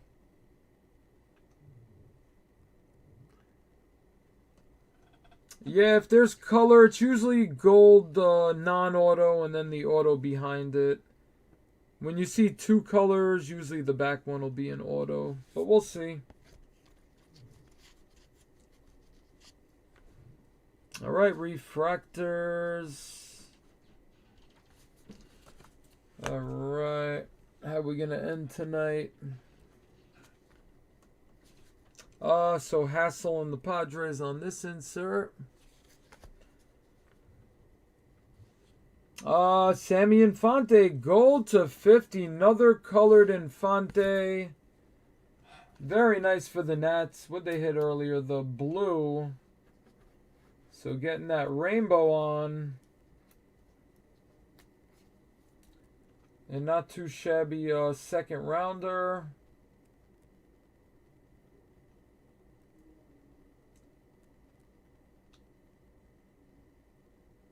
Wow, batted .632 in his last year in high school. So there we go, Nats. Very nice gold and blue. MNAC. And behind that, alright, Detroit Tigers, Daniel Cabrera. Oof. Thought that was the torque. But Tigers have like 4 or 5 guys to hit. Alright, second rounder, 62nd overall, out of Baton Rouge, Louisiana. Offensive catalyst with premium bat speed, generates effortless power, shows keen pitch recognition, has clocked 60-yard dash, as low as 6.6, yeah, so he's a quick one. USA College Baseball team member. 345 at LSU, as a junior at LSU. Oh wow, so he played LSU, stayed in Louisiana. Now he's in Detroit Rock City. Alright, Nick, congrats. Sorry, couldn't get you that torque. But Tiger's getting some love at the end. Alright, guys. That is it. We're going to do a recap. Tomorrow night we'll break the other half of this case.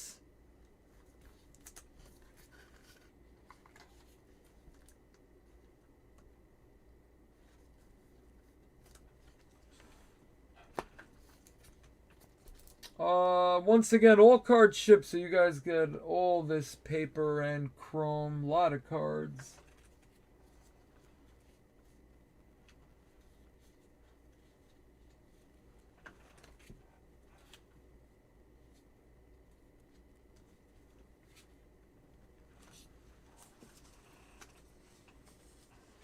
Alright, thank you, Knack. Appreciate it.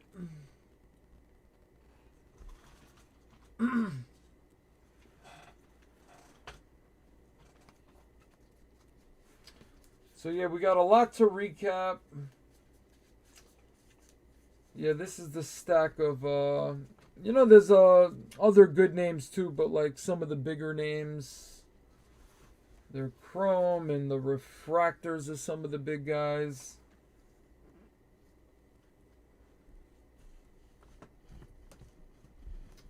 I think there was one break that had a lot more than this. I think it was like the second. Yeah, I think the second half of last case hit a lot more chrome, but decent amount there.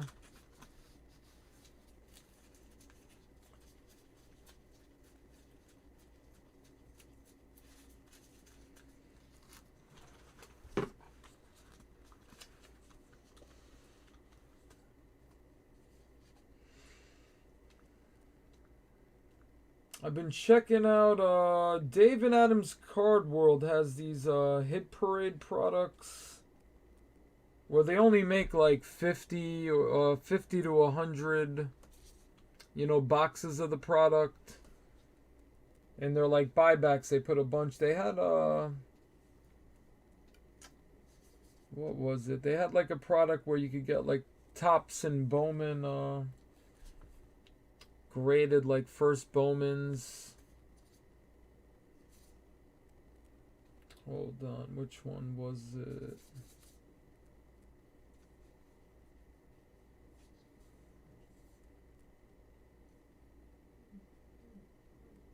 Because, yeah, the first Bowman Chromes, that ends up being like a key card for these players.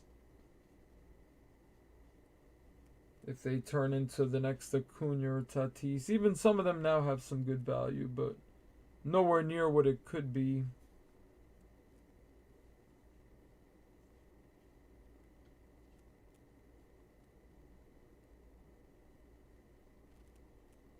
Yeah, what I like about the hit parade, they only, they tell you how many boxes were produced. So they show you the main cards you could hit. And you have a really good shot at hitting them.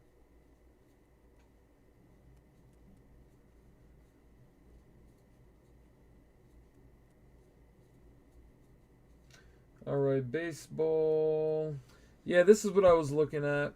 They're pricey though, but for $250, only 100 of these boxes made. Hit Parade, the Rookies, graded flagship edition. I think they had a lot of first Bowmans you could get in here. Or it might have been another product, who knows.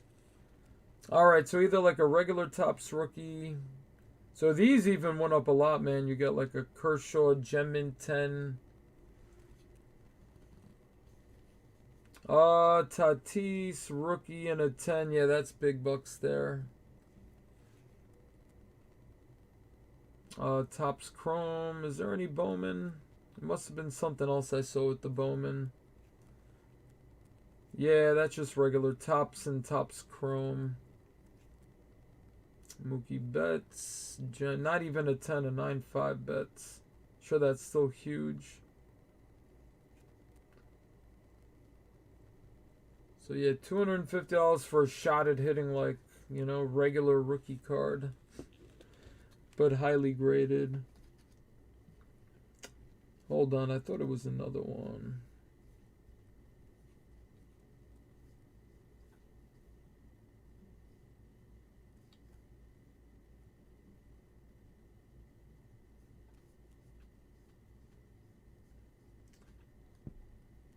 Oh, and then they have the Sapphire Edition. Only 50 of these made. These are like 400 and something for a box. But they only made 50. So you have a 1 in 50 shot at hitting a Gem in 10 Tatis Purple Auto. Let's see what else they got. Oh, wrong way. Acuna, Topps Heritage, Real One Auto. That's big bucks now, too. Luis Robert, Gem in 10, Topps Finest Autograph. 1 in 50 shot. A Mike Trout, 3 out of 5. On-card auto with the patch from Topps Tier 1. That's a huge hit right there. That's like a couple thousand or something like that. Easy. What did I hit? Pete Alonso, gold, rookie auto. Gleyber Torres. That's a Sapphire. I guess like the green Sapphire auto. Those are big bucks. And that's a Gem in 10. That's crazy. 1 in 50 shot. Ichiro White Whale, 1 of 1 from Triple Threads. That'd be a nice one. Gavin Lux, Bowman Scout Top 100, but it's a Superfractor. A Mint Superfractor 101 auto.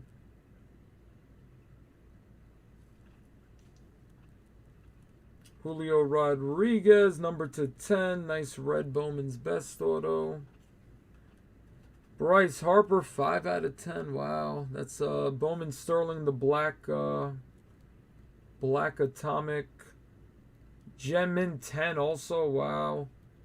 That increases the value a lot.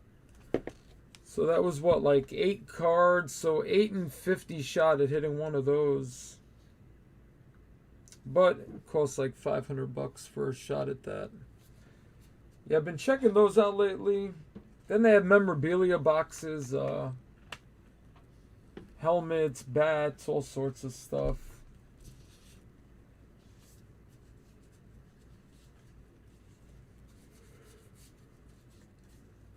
See, and those are always fun breaks, products like that, but they're tough to do on eBay. That's more like the website breakers do that. eBay, you'd have to have like set prices and wait for it to fill and then break it. It wouldn't be like a definite time to break that. You know, you gotta wait for it to fill. Alright, anyway, thought I'd share that.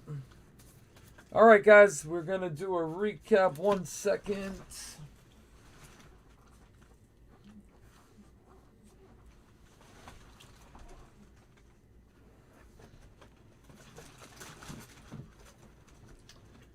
Yeah, I didn't have that much luck. I got this big box that had like 5 pieces of memorabilia in it.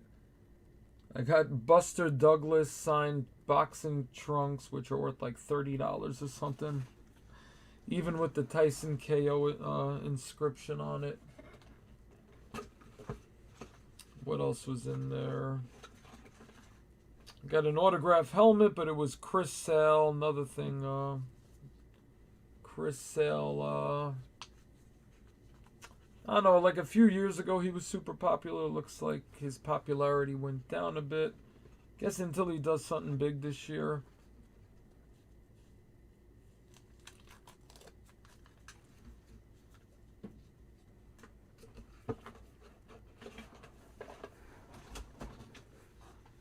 I got an autographed size 14 sneaker of Jonathan Isaac, which he, bad injury, like snapped his knee last year in a game, out for the whole year.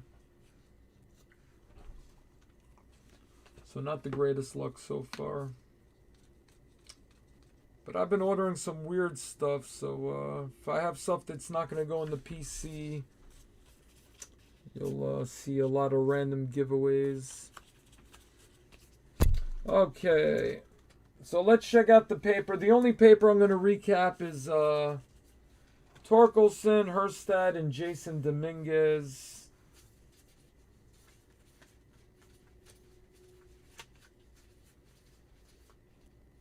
Yeah, we did good with all 3 of them as far as the chrome, I think. Like base cards. Let's see.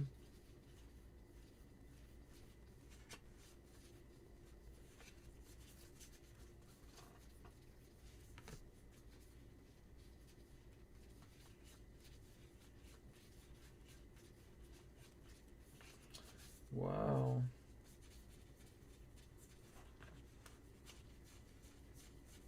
Alright, so Jason Dominguez, he hit 7 paper base. That's a lot. Same thing with Herstad, 7 paper base for the Orioles, number 2 pick. And Torkelson, only 4 paper base. Now, all card chips, so if I passed any on the way and I didn't spot them, but I'm pretty good at catching them, but there's a chance I missed 1 or 2 maybe. But most likely it was just the 4. Alright, the only inserts I'll recap are those 3 guys as well.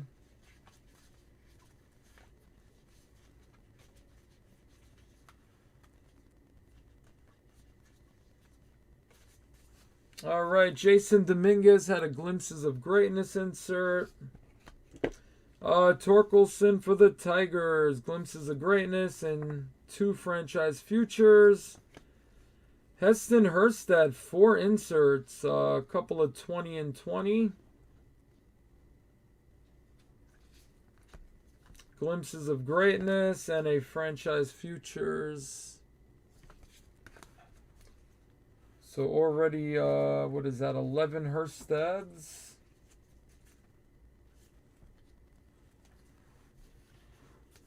All right, now the Bowman first of Torkelson and a bunch of the other big guys. So here we go. Torkelson for the Tigers, Mitchell for the Brewers, Herstad for the Orioles, Detmers for the Angels, Soderstrom for the A's, Jason Dominguez for the Yanks. Excuse me. Asa Lacy for the Royals, Crochet for the White Sox, Veen for the Rockies, Meyer for the Marlins, Hassel for the Padres, Nick Gonzalez for the Pirates, Hendrick for the Reds, Detmers for the Angels, Soderstrom for the A's, another Torkelson, another Mitchell, another Hassel. Now I think we're going through the second time around.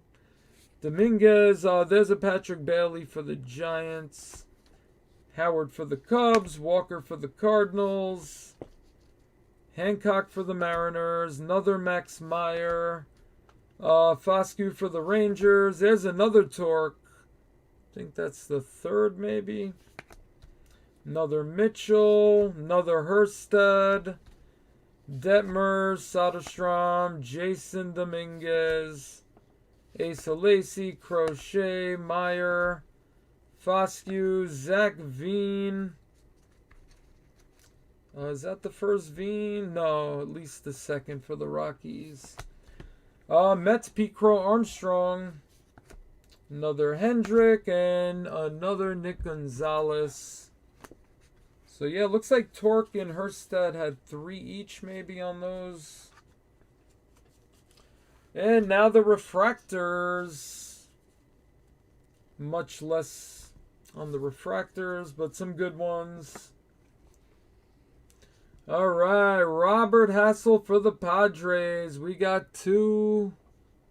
Really nice right there. Mitchell, Garrett Mitchell for the Brewers. Asa Lacy for the Royals. Not his first Bowman, but I threw his refractors in there. Bobby Witt Jr. for the Royals. All right. Herstad, that's a regular chrome. So another regular chrome. Put it in the wrong pile. Garrett Crochet for the White Sox. Another Lacy. Ed Howard for the Cubs. You got 2 refractors. Nick Gonzalez for the Pirates, and Foscue for the Rangers. So Ed Howard, Nick Gonzalez. Jordan Walker hitting those refractors. Couple of Hassels. Alright guys, now the numbered stuff. Alright, here's all the paper.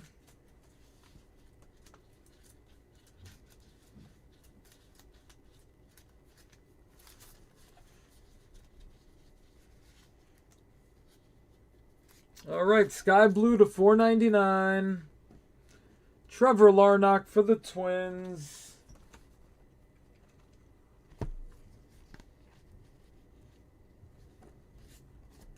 Perdomo for the D-backs, Tyler Freeman for the Indians, Jared Jones for the Pirates, Owen Casey for the Padres, number 1 Canadian player in that draft class. Purple to 250, Matthew Dyer for the Mets, Tyler Brown for the Astros, Holden Powell for the Nationals, Blue to 150, Quinn Cotton for the Reds. Green to 99, Cole Keith for the Tigers. And now the chrome. We hit a couple of really nice chrome ones.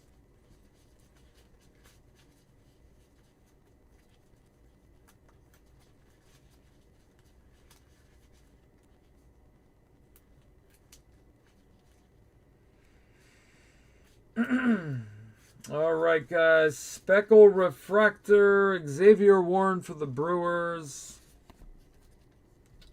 Purple to 250, Mark Vientos for the Mets. And Jordan Adams for the Angels. Blue to 150, Sammy Infante for the Nationals. Big one here, Jason Dominguez, New York Yanks. It's like $100 blue refractor right there.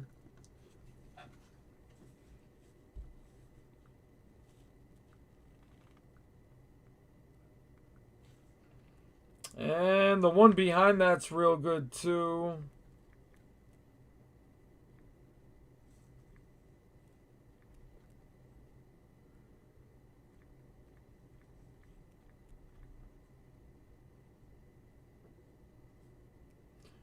So a non-auto.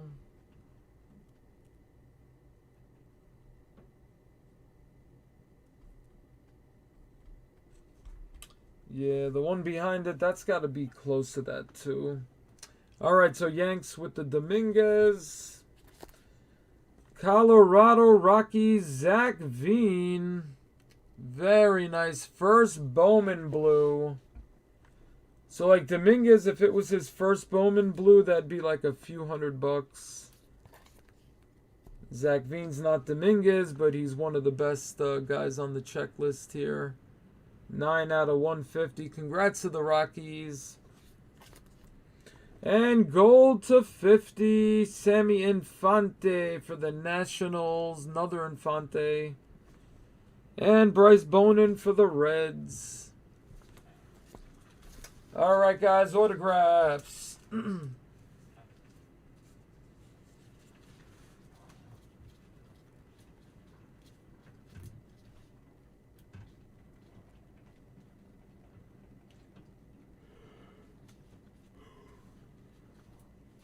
Alright, so we'll start with the base.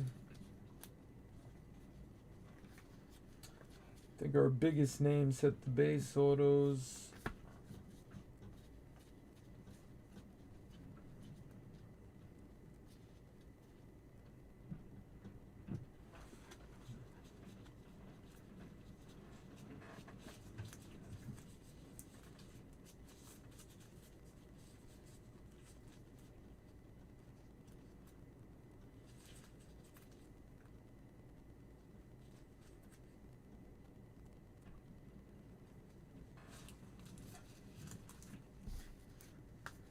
Okay, guys, here we go. Base autographs, couple of nice ones in this pile. Cole Henry for the Nationals. Jesse Franklin the 5th for the Braves. Logan Hoppin for the Pirates. Daniel Cabrera for the Tigers. Here's number 12. Yeah, number 13 pick of the draft, Patrick Bailey. San Francisco Giants. And Pete Crow Armstrong, New York Mets. Very nice. 19th overall, very popular. This auto's worth over $100 for the base. Purple to refractors to $4.99. Trevor Halver for the Yanks.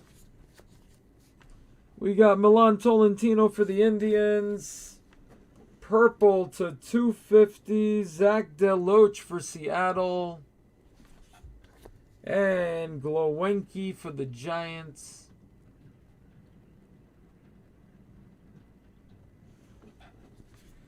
All right, Blue Wave to 150. Adam Seminaris for the Angels. And Christian Chamberlain. That's a solid blue. Kansas City Royals. We have a number to 99 Bryce Ball applied pressure auto.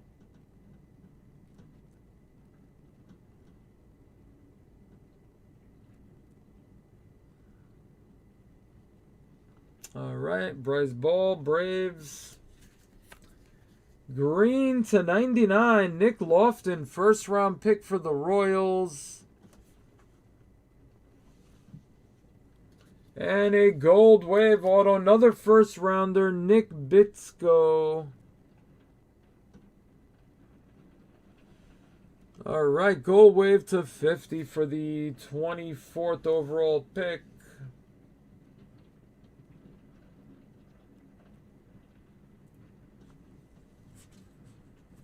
Alright, guys, that's gonna do it. Tomorrow night, break 4 will be the other half. Bowman's Best, we're gonna open up a fresh case tomorrow night and break half of that. So tomorrow night, Bowman's Best, Bowman Draft, Super Jumbo. Some more Contenders Draft Basketball.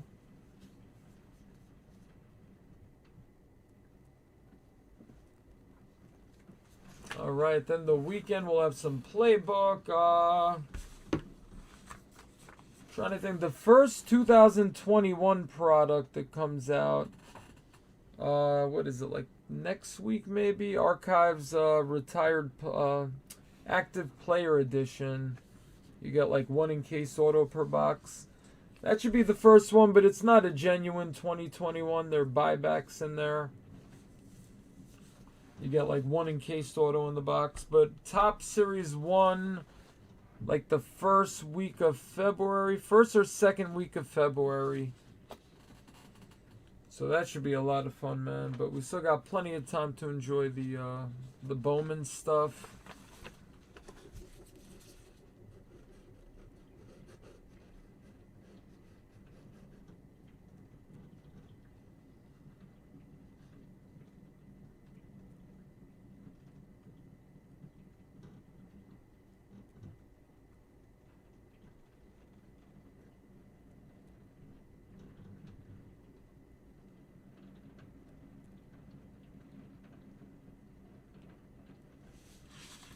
Okay. Alright, thanks everybody. Hope to see you guys tomorrow night. Have a great Friday, guys. Alright, my new Garbage Pail Kids figurines. I'll close you out. Nat Nerd and Half Nelson. Wow, these are awesome. They're like ceramic. Been really into these lately, man. So much, the new Chrome set triggered a lot of Garbage Pail Kids stuff, so. Alright, later, Jason. Thank you, man. Yeah, I didn't get that, like, crazy, you know, $1,000 plus, you know, red auto or something like that, or a Torkelson. But yeah, definitely solid stuff all around. Hopefully the other half, there's that one, like, jaw-dropping card. At least one jaw-dropping card. But definitely some solid stuff. And there's a lot of... 1,800 cards, so a lot of people... most teams get a good amount of cards. Alright. Thanks, Jay. Later, man. Later, everybody. In a few minutes, I'm going to put the links for all the breaks up on YouTube. So if you need to watch any of the breaks, every night I make a video and I put the links in the description box. That way you don't have to wait for them to upload. Yeah, I've been buying for like $100. You could get a hobby box of Garbage Pail Kids Topps Chrome Series 3. It's the same cards from the original Series 3, just Chrome. They did Series 1 and 2 like in 2013 and 2014. And then I guess it fizzled out and it just, they just came out with the Series 3 now, like 7 years later. And that just triggered the... I knew that was going to happen too, man. I should have bought a bunch more of the Series 1 years ago. Hobby boxes of Series 1 now. Chasing those atom bombs and nasty nicks, which are big, big bucks. Especially if you get the numbered, you know, colored refractors. But you're paying like $800, $700-800 for a hobby box of Topps Chrome Series 1. Right now, Series 3 is only like $100 a box. So if you're like me and you love the, you know, nostalgia of the Garbage Pail Kids. They got a lot of nice stuff. The Sapphire prices got a little crazy on the Sapphire. I was able to sneak one box when they were at like $250. Now I got that like a week ago. Now they're at like almost $400 for a box. No, I don't break them. Nah, that's just for my personal collection. I got a lot of Garbage Pail Kids, man. The original. If I could get to my box, let me see. I have so much stuff. I gotta see if I have the right box here. I'll show you some complete sets I got, like a lot of the original. But the Sapphire... Oh, and they have the 35th anniversary set that came out not too long ago. Those are like 60, 70 bucks a box. I opened up a bunch of those as well. Yeah, a lot of good stuff came out with the Garbage Pail Kids.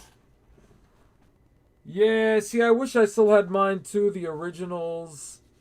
Yeah, I had to rebuy all that stuff, man. Yeah, let me see.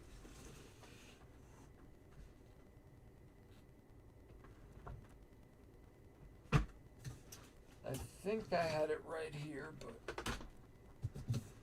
Yeah, I have a big box full of, they're inside the, the pocket pages. I have, like, almost all the complete sets, the originals. The big one is Series 1. That I only have the UK edition, like the mini. And then I have, like, just a handful of Series 1. Like the Atom Bomb and Nasty Nick. Let's see. Yeah, if I could find it, I'll share that now.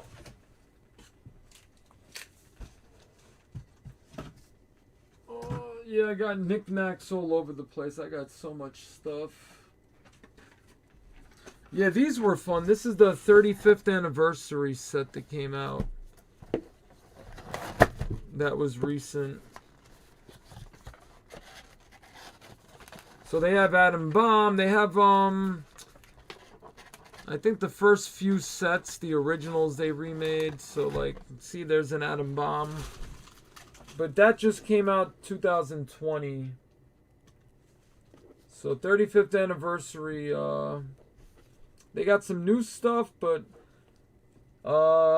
they just picked a bunch of popular ones to throw in the set from the original all the way to let's see.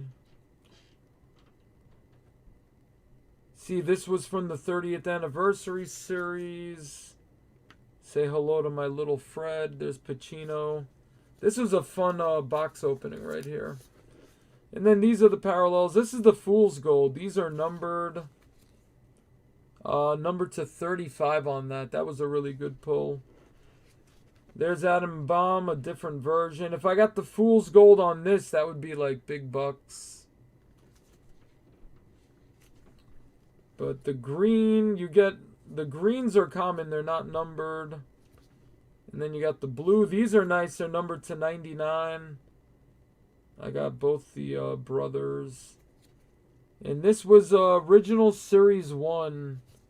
Jesse Jester and Foolish Felix. So these are numbered to 99. These might be worth something, man, from... Because they're from the Series 1. There's another Atom Bomb. Yeah, they had a few different variations of Atom Bomb.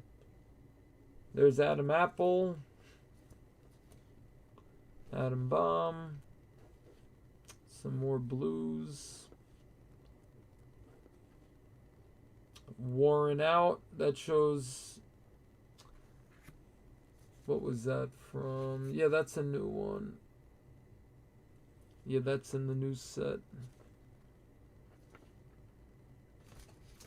Yeah, then just a bunch of stuff. The figurines came with like a bonus card. I think the red back is rarer. I'm not sure though. So yeah, this was this was all the parallels I got out of a few boxes.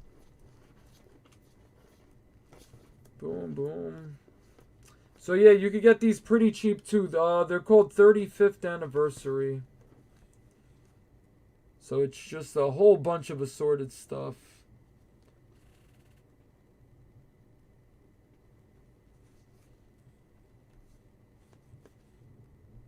New Wave Dave. Crack Jack. That one I remember really well.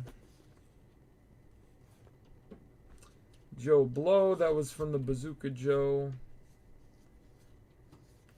Yeah, these were some of my favorite. That had my name, so I pulled them to the side.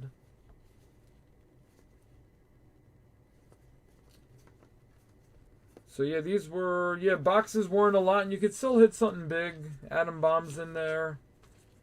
For some reason, the numbered atom bombs are selling like crazy. Not as much as the chrome, but there's still value. So this I just opened up like, I don't know, a few days ago. I'm going to try to get more of these. That was a lot of fun for the price. I think I paid like $60 a box for those or something. And that was just the parallels. Like the base cards I have in another box.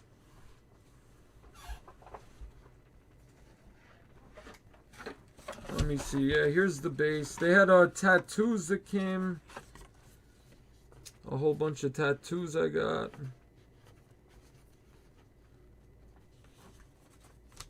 Alright, yeah, here's the base. What's cool is it's an assortment of just 35 years of Garbage Pail Kids, even the new stuff. They just picked out a lot of the popular ones. And they added some new ones into the set. So that's what that's about. And then they'll take older characters and they'll, revamp it a little. Yeah, so a lot of... This one's popular, the Bart Simpson, Wyatt, You Little. Yeah, that was selling pretty good, the Bart Simpson stuff. So on the back, some have the checklist. See, this was from Series 6. So that's Jess hanging around from Series 6 from 1986. This was from Late to School set that they just came out with. Dairy Larry. Some of them don't. That means they're, new for this set. Hot Rod.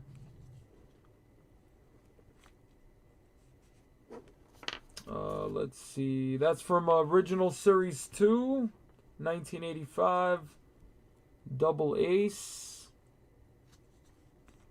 So it's cool how they did this. They put an ode to a bunch of them. That's from the Adam Geddon set that came out in 2017.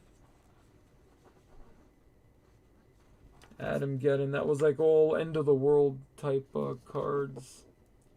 There's Open Carry. The all new Series 6. That was from 2007. So that's when they started remaking them again. I think 2000, 2001 they started remaking them. So Max Wax from that set. Yeah, pretty cool. That's from 2004, 1986, Series 4.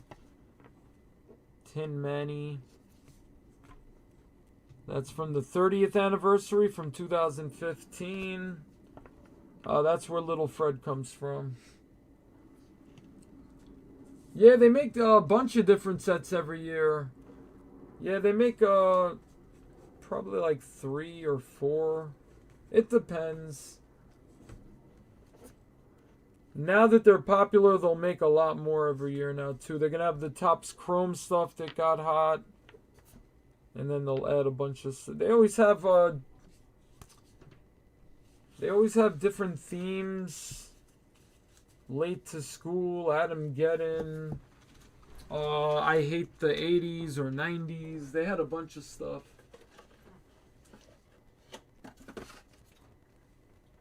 See, like this, that was a Late to School set. I bought that, how many years ago? I don't know. What year was this? 2020. Okay, so this I bought in 2020. Probably early 2020. $10 for a little blaster. It's shaped like a little schoolhouse. So yeah, they have a whole bunch of different sets. That's why it's confusing at first. Every time they had a set like this, it'd be like, alright, another one. I'd be in Target and I'd always buy a few packs or a blaster, for kicks. But now that I see, how they're doing it, I kind of figured it out. So the Chrome, they're just replicating the original stuff from the 80s. So this year they'll probably come out with the Series 4. So they'll have all the Series 4 cards. They added, I know Series 1 Topps Chrome, Garbage Pail Kids Chrome. They added 10 cards that never made it, that, didn't make it past final, production. So they called those the lost cards. So cards that could have been in the set that didn't. And they have artist autographs and stuff.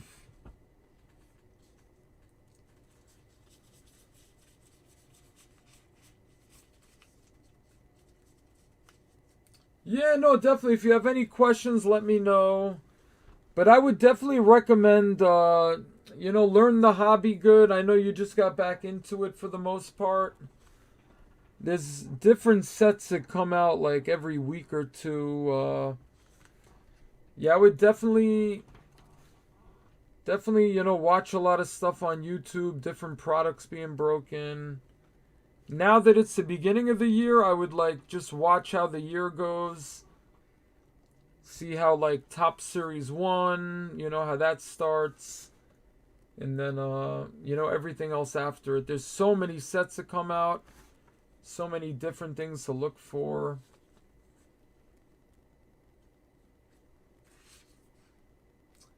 Yeah, see, there's so much different stuff. You could, pretty much, not everything works on eBay, but it depends, 2020, the hobby was very hot, so everything worked on eBay.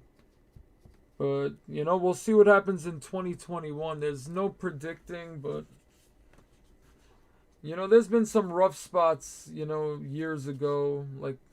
I remember one summer of 2018 was really rough. But now the hobby's been strong all year, so. But yeah, it's tough, man, to see what you could buy and break. Because I pre-order things and then I get whatever I'm allocated. Allocations get really tough on a lot of products. I could order 20 cases. They might only give me 1 case or 3 cases. So it all depends on, what I can get. When you buy them after they release, then it's a lot more money and a lot harder. So when I need to order stuff to break, I'll look at the in-stock list.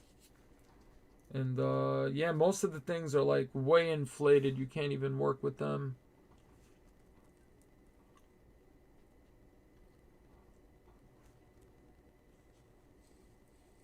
See, Topps Chrome, or Series 1 or 2. Yeah, they're all good products, but all a matter of how much they cost. Now, if you were to buy a box of Bowman now, the prices are so high. They usually sell better closer to when they release. Certain products stay hot for a little longer. Bowman's pretty good like that.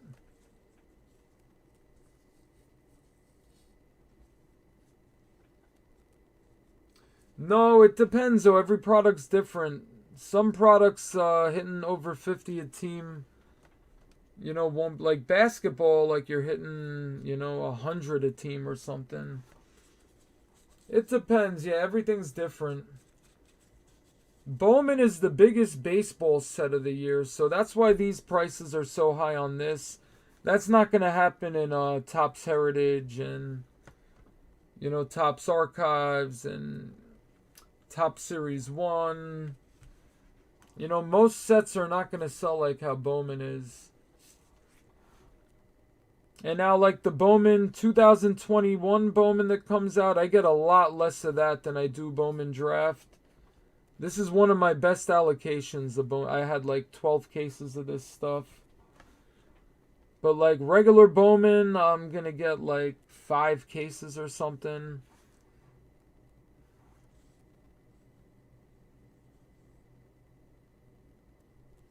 Yeah, no, they after they release, they go up a lot more. When you pre-order them, you get them at like a wholesale price. But a lot of the basketball stuff, most of the big stuff, I get like one case. So if I want to buy a second case, I got to pay like 7 times more than what it costs, you know. So yeah, it's tough. It's definitely before jumping into breaking, I would like just, you know, see how the hobby. Yeah, definitely experience helped me. I sold cards on eBay and I bought cards every week and joined breaks for, you know, for a few years before I started breaking. Yeah, you got to make sure you got to have a lot of knowledge on because there's so many different sets, there's a lot of stuff going on. If you jump into it too early, you know, it could like blow up. That's why I was going to break before I started breaking, and I'm lucky I didn't, because I would have, you know, I ordered like the wrong cases, and it was still like months away from like my pre-orders, so that could have really backfired.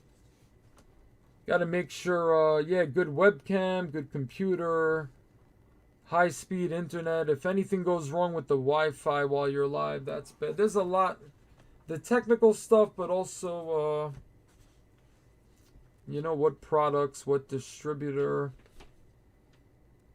I had to get an accountant and start a, you know, corporation. You know, you don't have to go that far, but if you're going to do it full time, that's recommended. Gotta get you need a resale certificate for the state that you live in. That way you can open up an account with the distributors. But even now, everything's allocated. So if you know, get an account with the distributor, it's going to be very tough to get like a good amount of cases. It's going to be really tough now.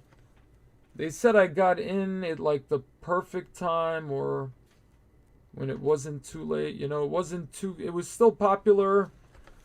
There was a lot of breakers, but there's a lot more breakers now. So like you might order, you know, 10 cases of Bowman or 8 cases, and they might not be able to get you like any, or they might give you 1 case. You might not be able to get any basketball at like the pre-orders. Yeah, there's a lot.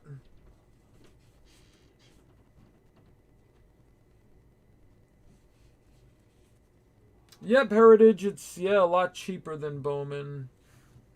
Yep, of course. That's why $50 could be a lot or a little for a team, you know?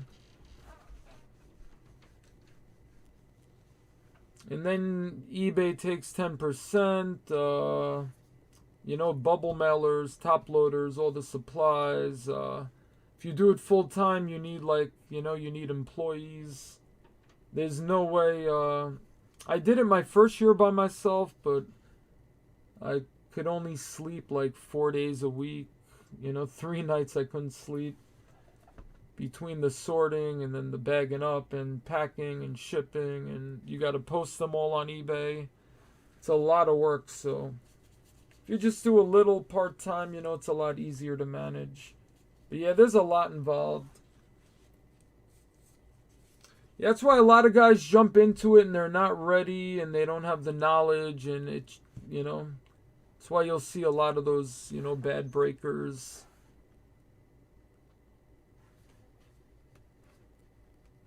You know, and the customers or collectors, I hate calling them customers, collectors, you know, everybody has their different, you know, fan base, but a lot of people connect when you're, you know, passionate about it. They see that you really enjoy it. They see that you know, have knowledge on the product. That's why there's guys who don't even know anything about like sports cards at all, and you know, they jump in to try to, you know, make some money. You know, and that, you know, people, a lot of the people, you know, feel that. They get that vibe from it. Mispronouncing names and stuff, you know. You know, you'll still be able to, you know, you'll have your own, there's a market for everything, but Yeah, but most of the people, they want to see that you're like them. You have the same itch at opening, boxes and packs.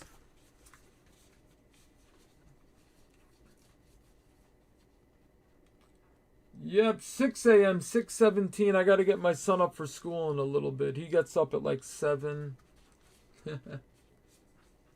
Yeah, there's a lot, man. The best thing to do is just, you'll see as every product comes out now with the new year, like early February, that's when it'll really kick in. And you'll see all the different products. You'll see them popping up on eBay and you'll see them on YouTube. Yeah, definitely see. I would just do a lot of research. Watch breaks or just watch box openings, case openings, see what every product, because, I break every product that comes out. Anything that Topps puts out, as far as baseball, or Panini with basketball and football and baseball. I try to break everything. Yeah, it's not like you could just pick, because when you have a distributor, they want you to spend, and your allocation also depends on how much money you're spending. So if you're only picking certain products you want to break because they make profit, they don't like that, man. Then your allocations go down a lot. So you gotta, I have to break the stuff that doesn't make a big profit also. But it all equals out in the end, though. But yeah, a lot of people don't see the taxes and everything too, because eBay gets their 10% plus all the other whatever supplies and all the other stuff. But then at the end of the year when it's tax time, pay a lot in taxes too. They take like whatever profit you make, they take like 40% of that, So it's not like if somebody's counting and seeing how much money you're making on a break, they're not seeing all the taxes that go into it also. But it's you make a good living, honest living, pays the bills. A lot of work though, a lot of hours. You gotta love this stuff. Yeah, definitely don't jump into it. Yeah, wait a little while for sure. Yeah, at least a few months, see what's going on.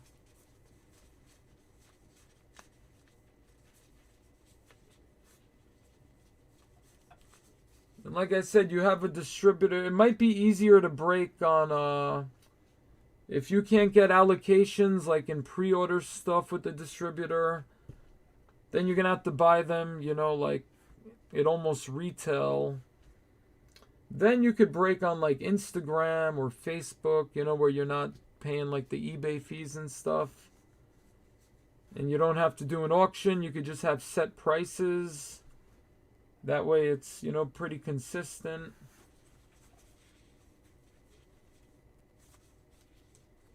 Yeah, right now I think that's what a lot of people are doing. They'll buy, you're going to have to pay almost close to retail for everything. Because pre-orders, you're not going to get a lot on allocation if you start now. So stuff, you might get with the distributor like a little cheaper. If something's $150 a box, you might get it for like, $135 or $140. You might save a couple hundred on a case or something. But you could have, pick your team on like Instagram or something. Then you just wait for them to fill and then you do the break.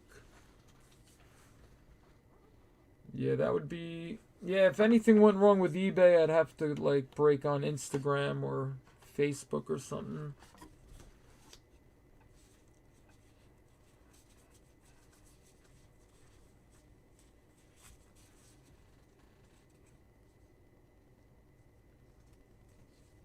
No, not the 40% bracket. No, it's no, I think everybody, whatever profit you make, they take like 40% of it. Or 30 or something like that. I don't know the bracket. Yeah, I didn't fall into like a crazy bracket.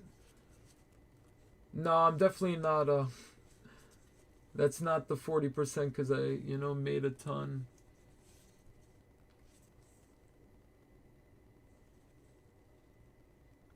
Yeah, Steel City's good. I buy from them too, stuff that my distributor doesn't have. And I think you could even, have open up like a special account with them if you're like a breaker, so you'll get like special deals. No, they're pretty good with the prices. Steel City's good, Dave and Adams, Blowout. Those are the three big ones, so they can offer, better prices than a lot of the smaller companies.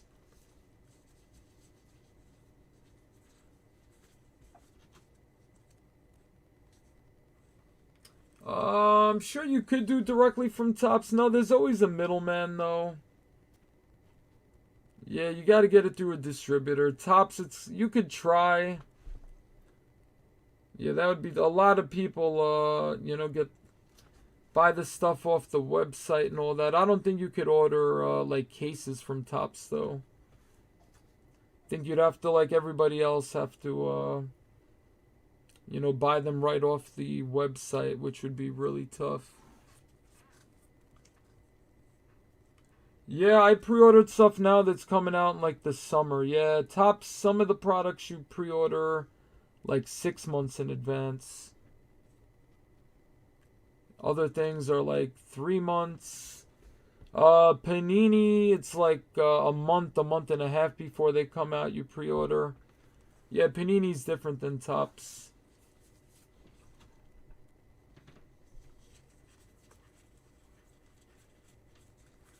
Yeah, best thing, just if you have any questions on eBay, just send me a message on eBay. I get like a million emails a day, so my email, like, stuff gets lost. I wouldn't even I get, like, honestly probably a couple hundred emails a day, like, so if anybody tries to reach me there, they have to give me like a heads up first. But yeah, just hit me up on eBay, or you could catch me when I'm live 5 nights a week. So you could always ask me questions. And then if you have any serious questions, catch me when I'm live and let me know. And then if it's something we can't talk about on eBay, I'll let you know where to reach me. Yeah, like Steel City, their distributor. Yeah, Blowout, Dave and Adams. Those are them. You don't need to, like, open up a get an accountant, start a corporation. You don't need to get that resale certificate with them. But then there's a few other distributors that you have to, like, open up an account. That's when you would have to get some some legal documents from your state to open it up.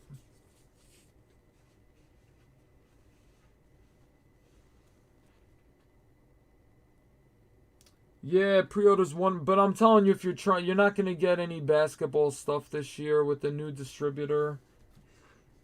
Yeah, it's gonna be very hard. I've been breaking 4 years. Spend a lot. I don't know, what do I spend every year? At least a $500,000. I spend in cases every year.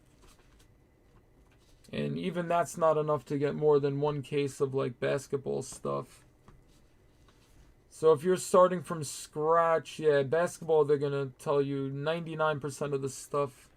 They won't even be able to get you one case at, like, the, wholesale price. You'll be able to get, if they have some left over, at, like, close to retail, though. No, it depends. You could start small. It doesn't take, it depends what scale you want to do it on. But I've had so many people that see it and I could do that and I want to do it, and, they jump into it. Like, I must have helped like 50 people, like, when they wanted to start breaking, and they've all, like, not still doing it. They blew up really fast. That's why it's good to, like, get a lot of knowledge, definitely get knowledge and see what's going on. I was studying breaks for years before I started doing it. Yeah, it depends. Some months less, some months more. Some months could be bigger, more expensive products, you know, so you spend more. Yeah, something like that.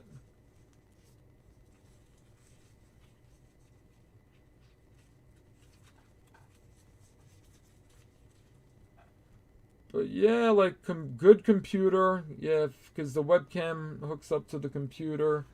If you have a slow, laggy computer, yeah, that's gonna kill the break, gonna kill the stream. So yeah, it's not that much, and then you need some, you know, to get a few cases. So, you know, you would hope you would think you'd want to start with, you wouldn't need that much, and hopefully, you know, you make some profit that rolls into like the next case you get, but might not work out that way. You might lose money on the first few breaks, and so yeah, it's tough, and it's hard to predict. Everything's different. From when I started till now, everything like changed. You know, it used to be every year your allocation goes up one case, and that all died this year. Now it's like a whole nother ball game.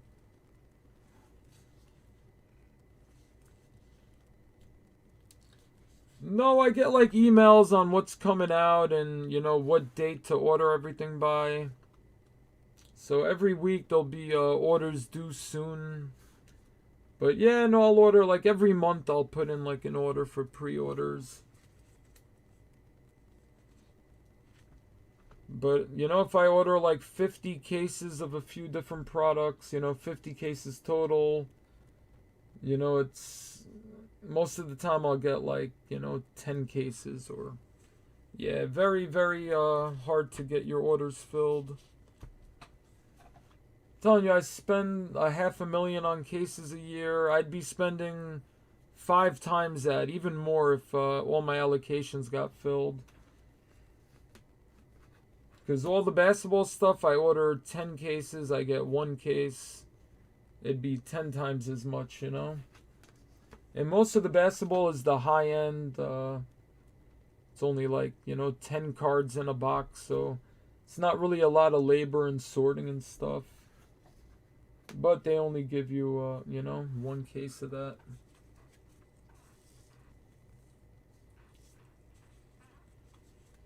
But yeah, you know what? Go on Facebook, go on Instagram. You'll see a lot of breakers on there. And you can see how they do it. They have prices for teams, and once it fills up, they break it. I do 20 breaks a week. Wednesday, Thursday, Friday, Saturday, and Sunday. That's the average week. Now it's a little slower, so I'm going to take next week off. I needed a week off for a while. But when it's busy, you know, I'm going 3, 4, 5 months in a row without, like, you know, any days off. And that's just doing 20 breaks a week. See, like, now I gotta, you know, like, all these cards. Boom, all these cards that we just, these all have to be sorted. That's just one break. You know, I have 19 other breaks this week, too. So, yeah, a lot of labor involved.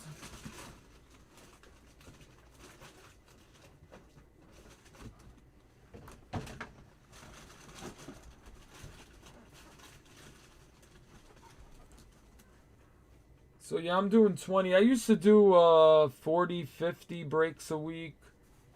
But, yeah, that was too much. Burnt out, man. You can't even sleep when you got that many breaks.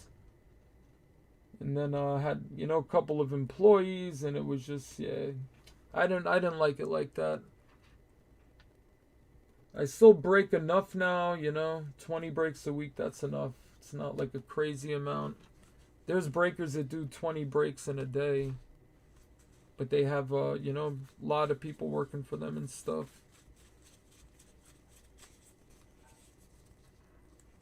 Me too, Jay. Yeah, no, I could talk about cards all day. But yeah, no, it's not as easy as it looks. A lot of people, were saying that. But you know what? Like, just study the hobby for a while. That's my best advice. Have knowledge before you anything you do, whether you open up a deli or, you know, whatever you do. You know, definitely you gotta know the ins and outs of your business. I was in the food business for a long time, and you know, started off like bussing tables, and then I would watch how the cooks worked and watch how the managers ran things, and eventually I would be cooking and managing, you know, delis and stuff. And but I got really sick of the food business, you know. I wanted to open up a place, but yeah, I lost the fire by the time that came. Luckily, I found this. You know, I was working my butt off, on my feet all day, and, you know, making money for my bosses.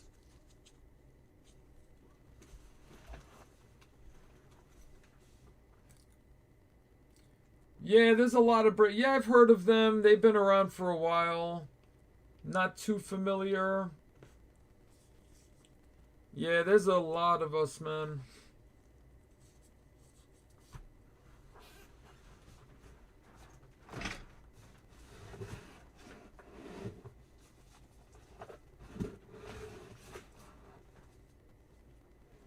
What was I looking for?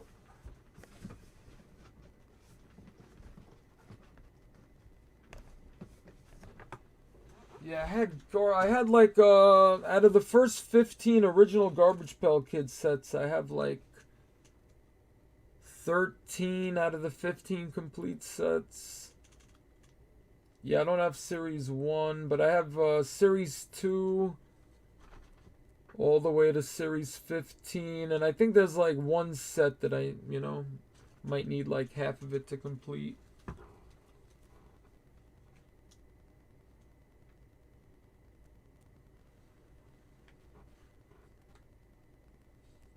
Oh, cool. Insurance. Yeah, there's always a market for insurance, man. Yeah, a kid I went to high school with, ran into him like 10 years later. He was working for Affleck. He was like actually training somebody.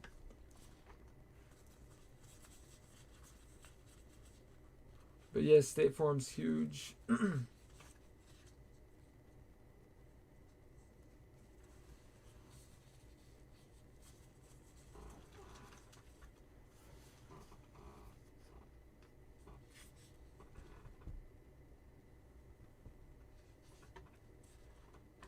Yeah, you gotta find something to pass the time the rest of your life, you know?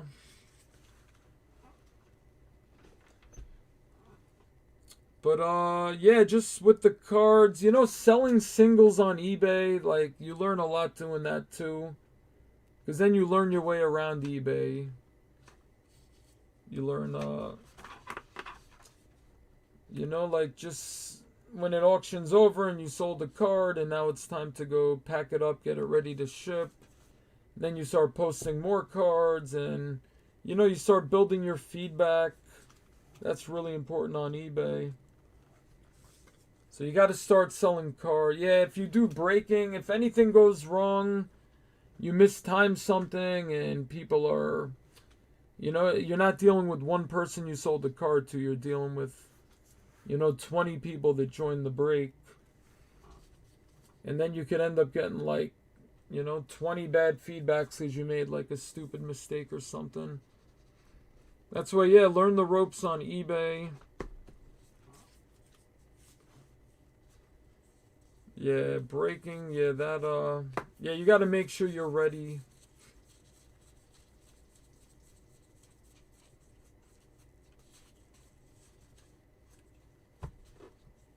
And the hobby's huge now, man. If there's breaks posted, there's people bidding on them. There's always people looking for breaks. It's not really like competition. You're really just competing with yourself, you know?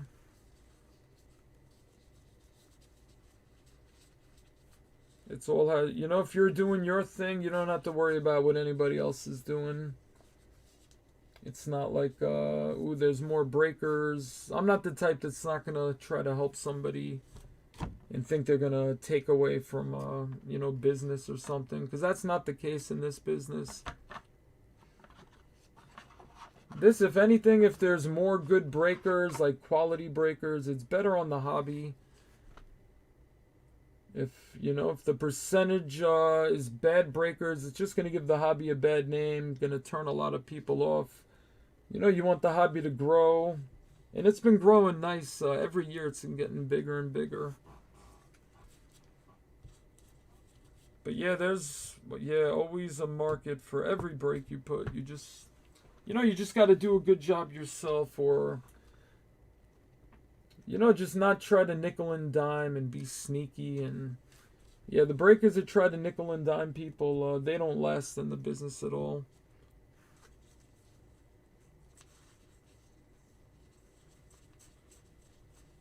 And if, somebody gets a big pull and you don't send it to them or something, like, that's ridiculous. Even if the card's worth $1 million, man, like, you're a breaker, you send that to the person. And that looks good on you. You pulled $1 million card. You're the guy that pulled the, Super Fractor Mike Trout or something. Like, that always looks good on you. And if you do things the right way, people are going to come back and stuff. Not everybody's going to like your breaks, but the ones that do, they'll come back, Yeah, all the breaks fill up now. There can never be enough breaks. Yeah, like I do 20 a week. If I wanted to do 100 breaks a week, like, they would fill, especially on eBay. Because if there's 10 people competing for that team spot, the other 9 people that lost, they'll want to win it in the next one anyway. And then the other, 1,000 people that were bidding on a different break with another breaker, they might see it. Yeah, he's really good. He's one of the first, first guys I joined he's been around for a while. Yeah, I like the way he does it, man. He puts on a good show. He does, like, the sound effects and the impersonations. Not sound effects, impersonations. Does, like, the Harry Carey. And you can tell he really enjoys doing it, too. Yeah, you get a good vibe from him.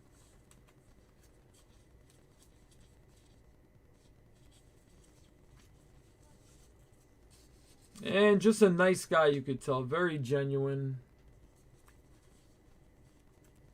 There's a couple breakers, that might be pretty good, but they have, like, a little attitude problem.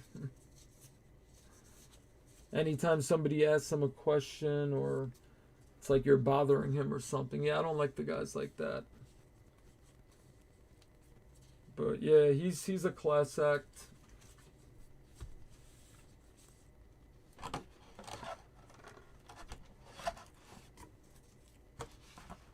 I actually sent him. Yeah, I used to join a lot of his breaks. What did I send him?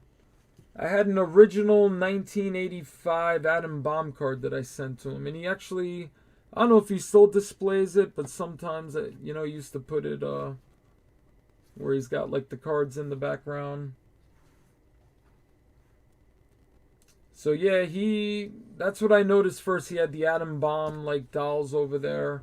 I love Adam Bomb, and just because he uses them a lot, that's why I don't have any of my Adam Bomb stuff, like, front and center. Like, that was, yeah, he was using those first. As much as I love Adam Bomb, I have a lot of dolls and stuff, and they'd look really cool, but yeah, that's, like, the first thing you see in his background. And he's Bomber Break, so the Adam Bomb thing, that's all him. But I got enough toys. I don't need the Atom Bomb there.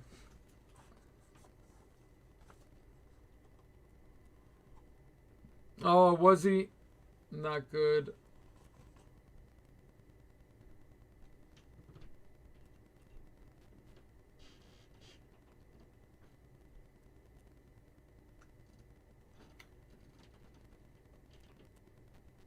Yep. Yeah, definitely on eBay you gotta Yeah, you got to pay your dues on eBay, build that feedback.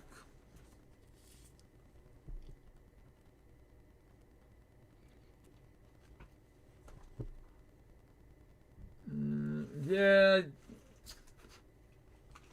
Yeah, it's a lot more. Before you break, the hobby, definitely learn what's going on with the hobby. There's things that, you would think is a regular card and it's worth like, a few $100. A lot of sets have variations and stuff. And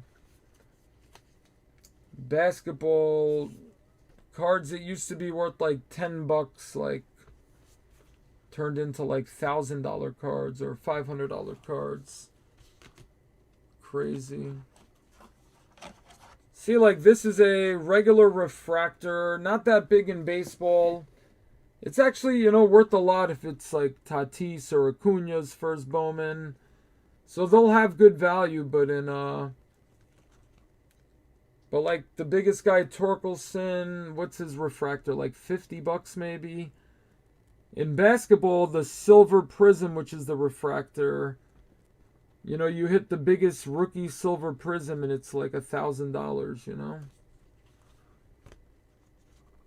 And even like an average rookie is, $100 silver prism.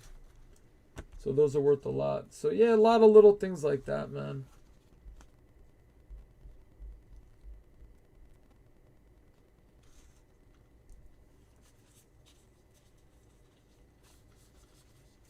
Yeah, the Panini calls them, like their big chrome set is Prism. So we have Bowman for baseball, or like Topps does Bowman, or Topps Chrome.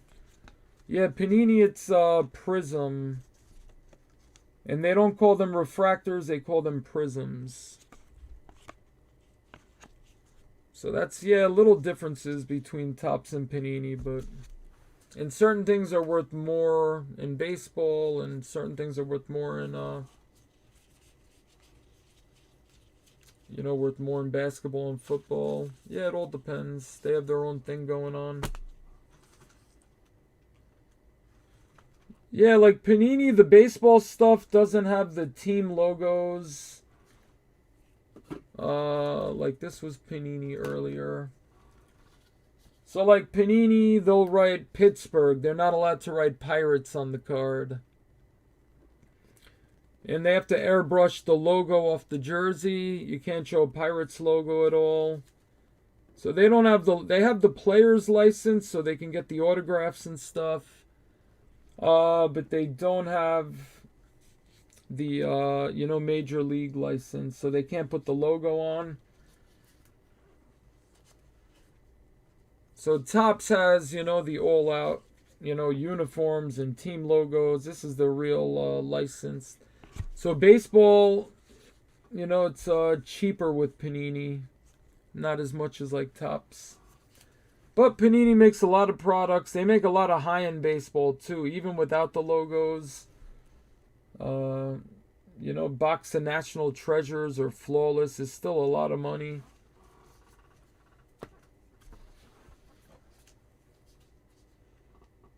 But yeah, they have the NBA license and the NFL license. Soccer, they do soccer. They do a lot of stuff.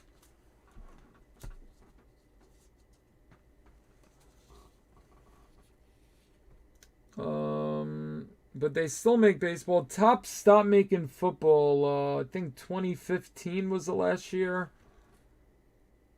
So Topps didn't have the license, so they just stopped making it. Instead of just doing what Panini does, it's got to be hard airbrushing photos and everything. Or Photoshop and everything. Yeah, Panini, basketball, football, everything's good with Panini. But especially basketball and football. But the only other companies that make basketball, I don't know, Upper Deck does a little, not a lot, very little. Panini's pretty much the only basketball. For the most part.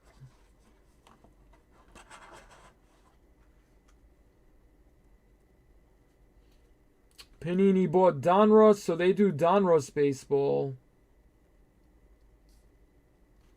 So but Donruss isn't licensed anymore. But they still do a good job. They do a really good job. And Topps with the Garbage Pail Kids now, they got another outlet. They've always done it, but now it looks like it's getting really big too. The way cards are selling. Everything's selling now. Yeah, good time. 2020, bad year for, you know, for the world in general with Corona, but great year for the hobby, man. Yeah, Upper Deck, they do a lot of hockey still. They do a Goodwin Champions, which is like a multi-sport thing. So you'll get, they have LeBron James. They have contracts with LeBron, Michael Jordan, Tiger Woods. So the only places you could get a LeBron James auto is through Upper Deck. Tiger Woods, Jordan does like, you know, they'll have they used to do a lot more, I think, like the Jordan Master Collection and stuff. But yeah, they do less, but they still do it.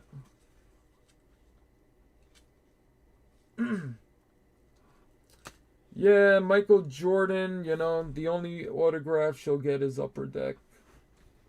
And LeBron, he's in a lot of Panini he's in all the Panini stuff, but you just can't get his autograph. But I think that's a big reason why the colored refractors and everything are worth so much. LeBron, you could still get, you know, card worth 100,000, even $1 million maybe. You hit a 101 in the right set, even without an auto. So that's why autos are nice, but they're not everything in the hobby. There's cards worth a lot more than hitting like most autos. Because at first, when you get back in, you're like, oh wow, there's autographs in every box. And you think autographs are like the big thing. Which they can be, you know, it could be a huge autograph, but you get like a, you know, gold prism number to 10 of LeBron James, and that thing's worth, you know, 5 figures. I hit a white prism out of Mosaic basketball of LeBron. That was worth $2,500, and it was numbered to 25. So the 1 of 1 was probably worth like 20 or 30,000 or something.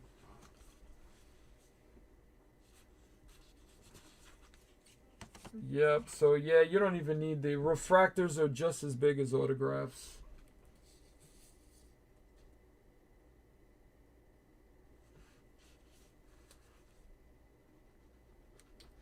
I mean, it depends.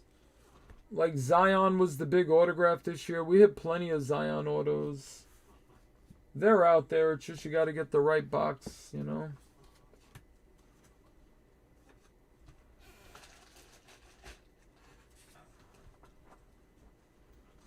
You know, and if somebody's watching a breaker and they saw they pulled, you know, 5 Zion autos in the last, you know, week or two, that's maybe why they'd rather spend, you know, money on a Pelican spot than spend that money on their own boxes. They might think they have a better chance hitting it with the breaker or something. Yeah, sometimes you just get really good cases, you know, throughout the whole year even. Yeah, and I think certain places are better than, like, I don't know, it could be all in my head, but like certain distributors, like I really like my distributor, and I've stuck with them the whole time. Like if I, you know, joined a breaker who got from like another one, I used to watch certain breakers and certain ones always had like nicer hits, it seemed like. So then I kind of I wanted to find out like what distributors they used.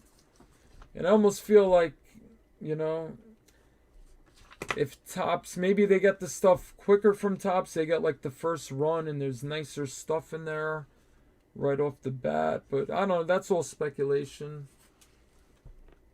Could just be coincidence, but yeah. Because I remember Bomber used to always hit a lot of nice stuff, man. And I'm sure he uses a couple different distributors, but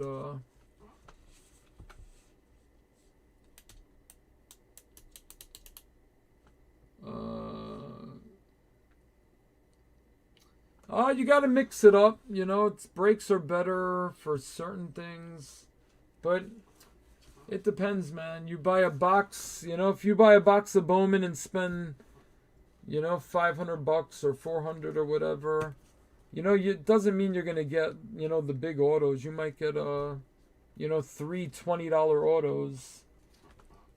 You might not get any value back.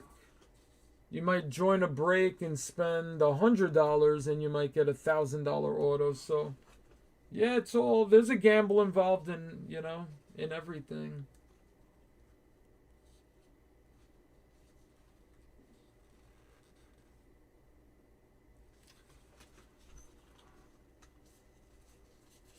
Yeah, I mean, we pulled a $100,000 card over the summer. Zion National Treasures RPA. That was a $100,000 card.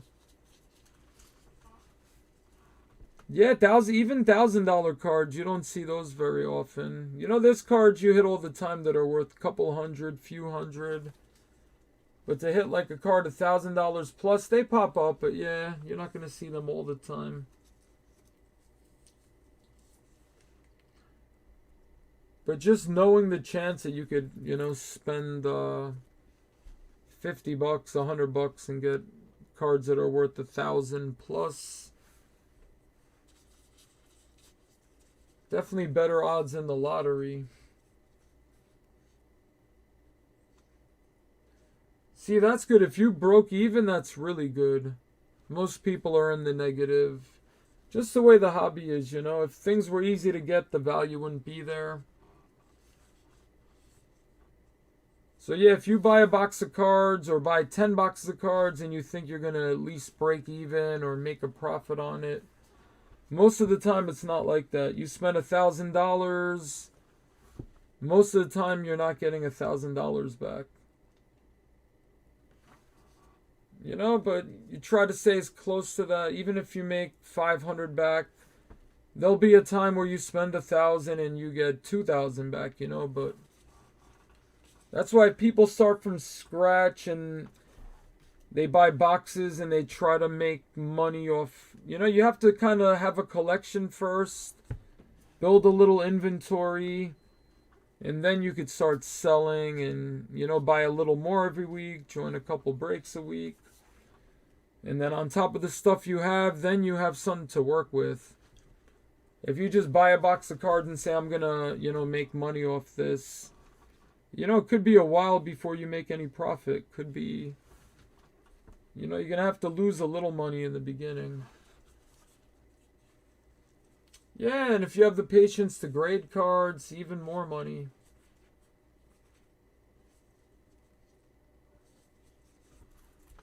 But I'm telling you, if you've broken even up to this point, that's really good, I'm telling you. Because it's a hobby too, so a lot of it's entertainment for you. You're enjoying it. You like looking at the cards, like watching the packs get opened.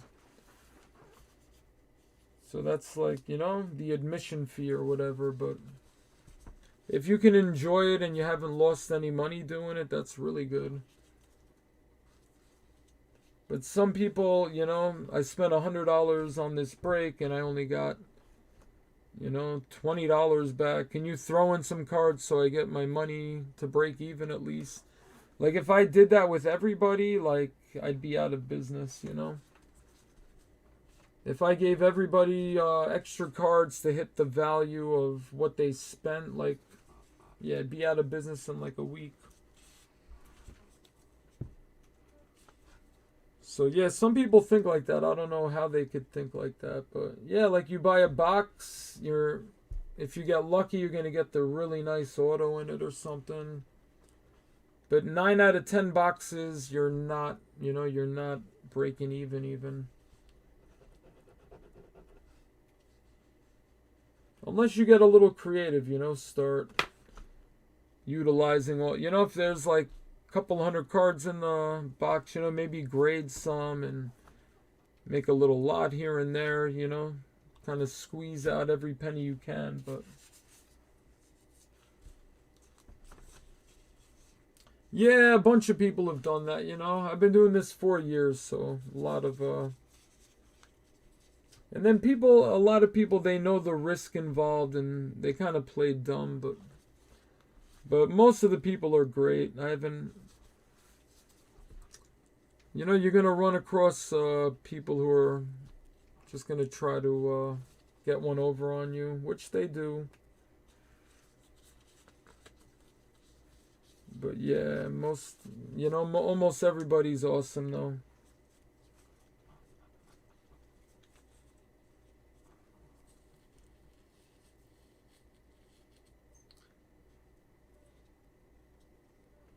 But yeah, looking for auctions on eBay. Try to find prices.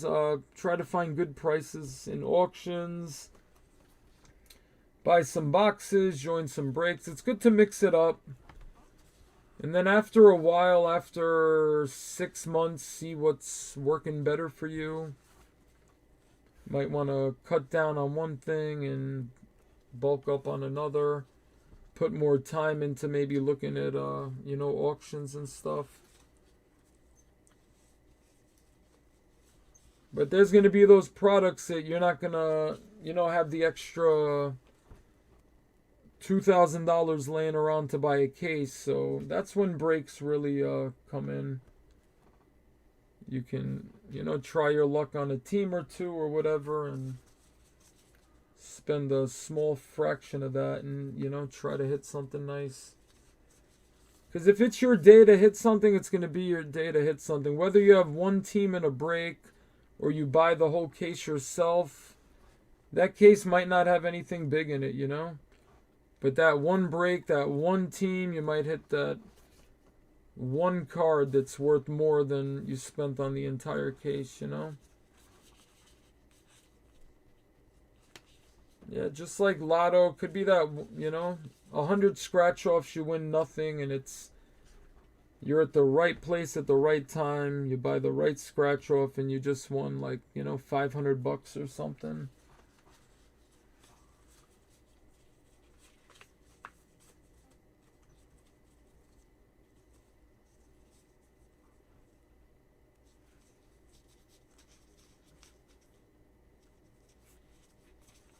But yeah, no, I love buying boxes and opening them. That you gotta kind of watch it too, because that could get a little out of hand. I remember going in the card store, buying a few boxes, sitting in the parking lot opening them. And then when I was done, I'd run back in and like get another one and get another one. Next thing you know, you like just spent, everything you had. You're not gonna have, you're having ramen noodles the next day for lunch.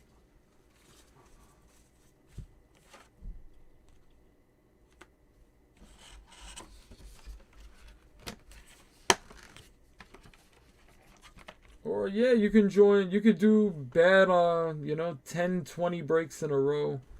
You're never really due to hit something. That's, I don't know, some people say I'm due to hit, like, never know. Some people, one guy for like 10 breaks in a row, he hit everything, man. Every break, every team he joined, just couldn't miss, man. Like 10 breaks in a row. Like had like a couple of weeks straight of just killed it in every break. But then, you'll have the breaks, you'll go on a slump for a while too. Slump could last a month, could last more. Or it could be consistent, a couple of bad breaks, couple of good breaks. But yeah, you never know, man. What triggers you to, go for a certain team in a certain break. Unless you're a fan of the team and you only go for one team. But if you go for any team, like, what made you pull the trigger on this team as opposed to the other one? You could miss or hit a big card just, over 1 penny you lost a spot or something. Yeah, you never know, man. Same thing with the hobby. You don't know what the future is going to bring. Like, You don't know if the hobby's going to die out. It'll eventually resuscitate itself, and, you know, right now it's at an all-time high, and it's going really good, but tomorrow economy could go bad, and nobody's got extra money for cards, and it's all over for now. So yeah, you don't know what happens. Alright, cool. Yeah, definitely. It's after 7 now. Yep, for sure, man.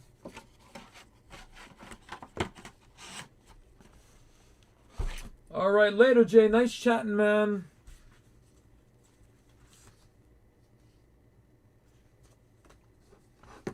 Alright, if anybody else is still out there, thanks, guys. I'll be back Friday.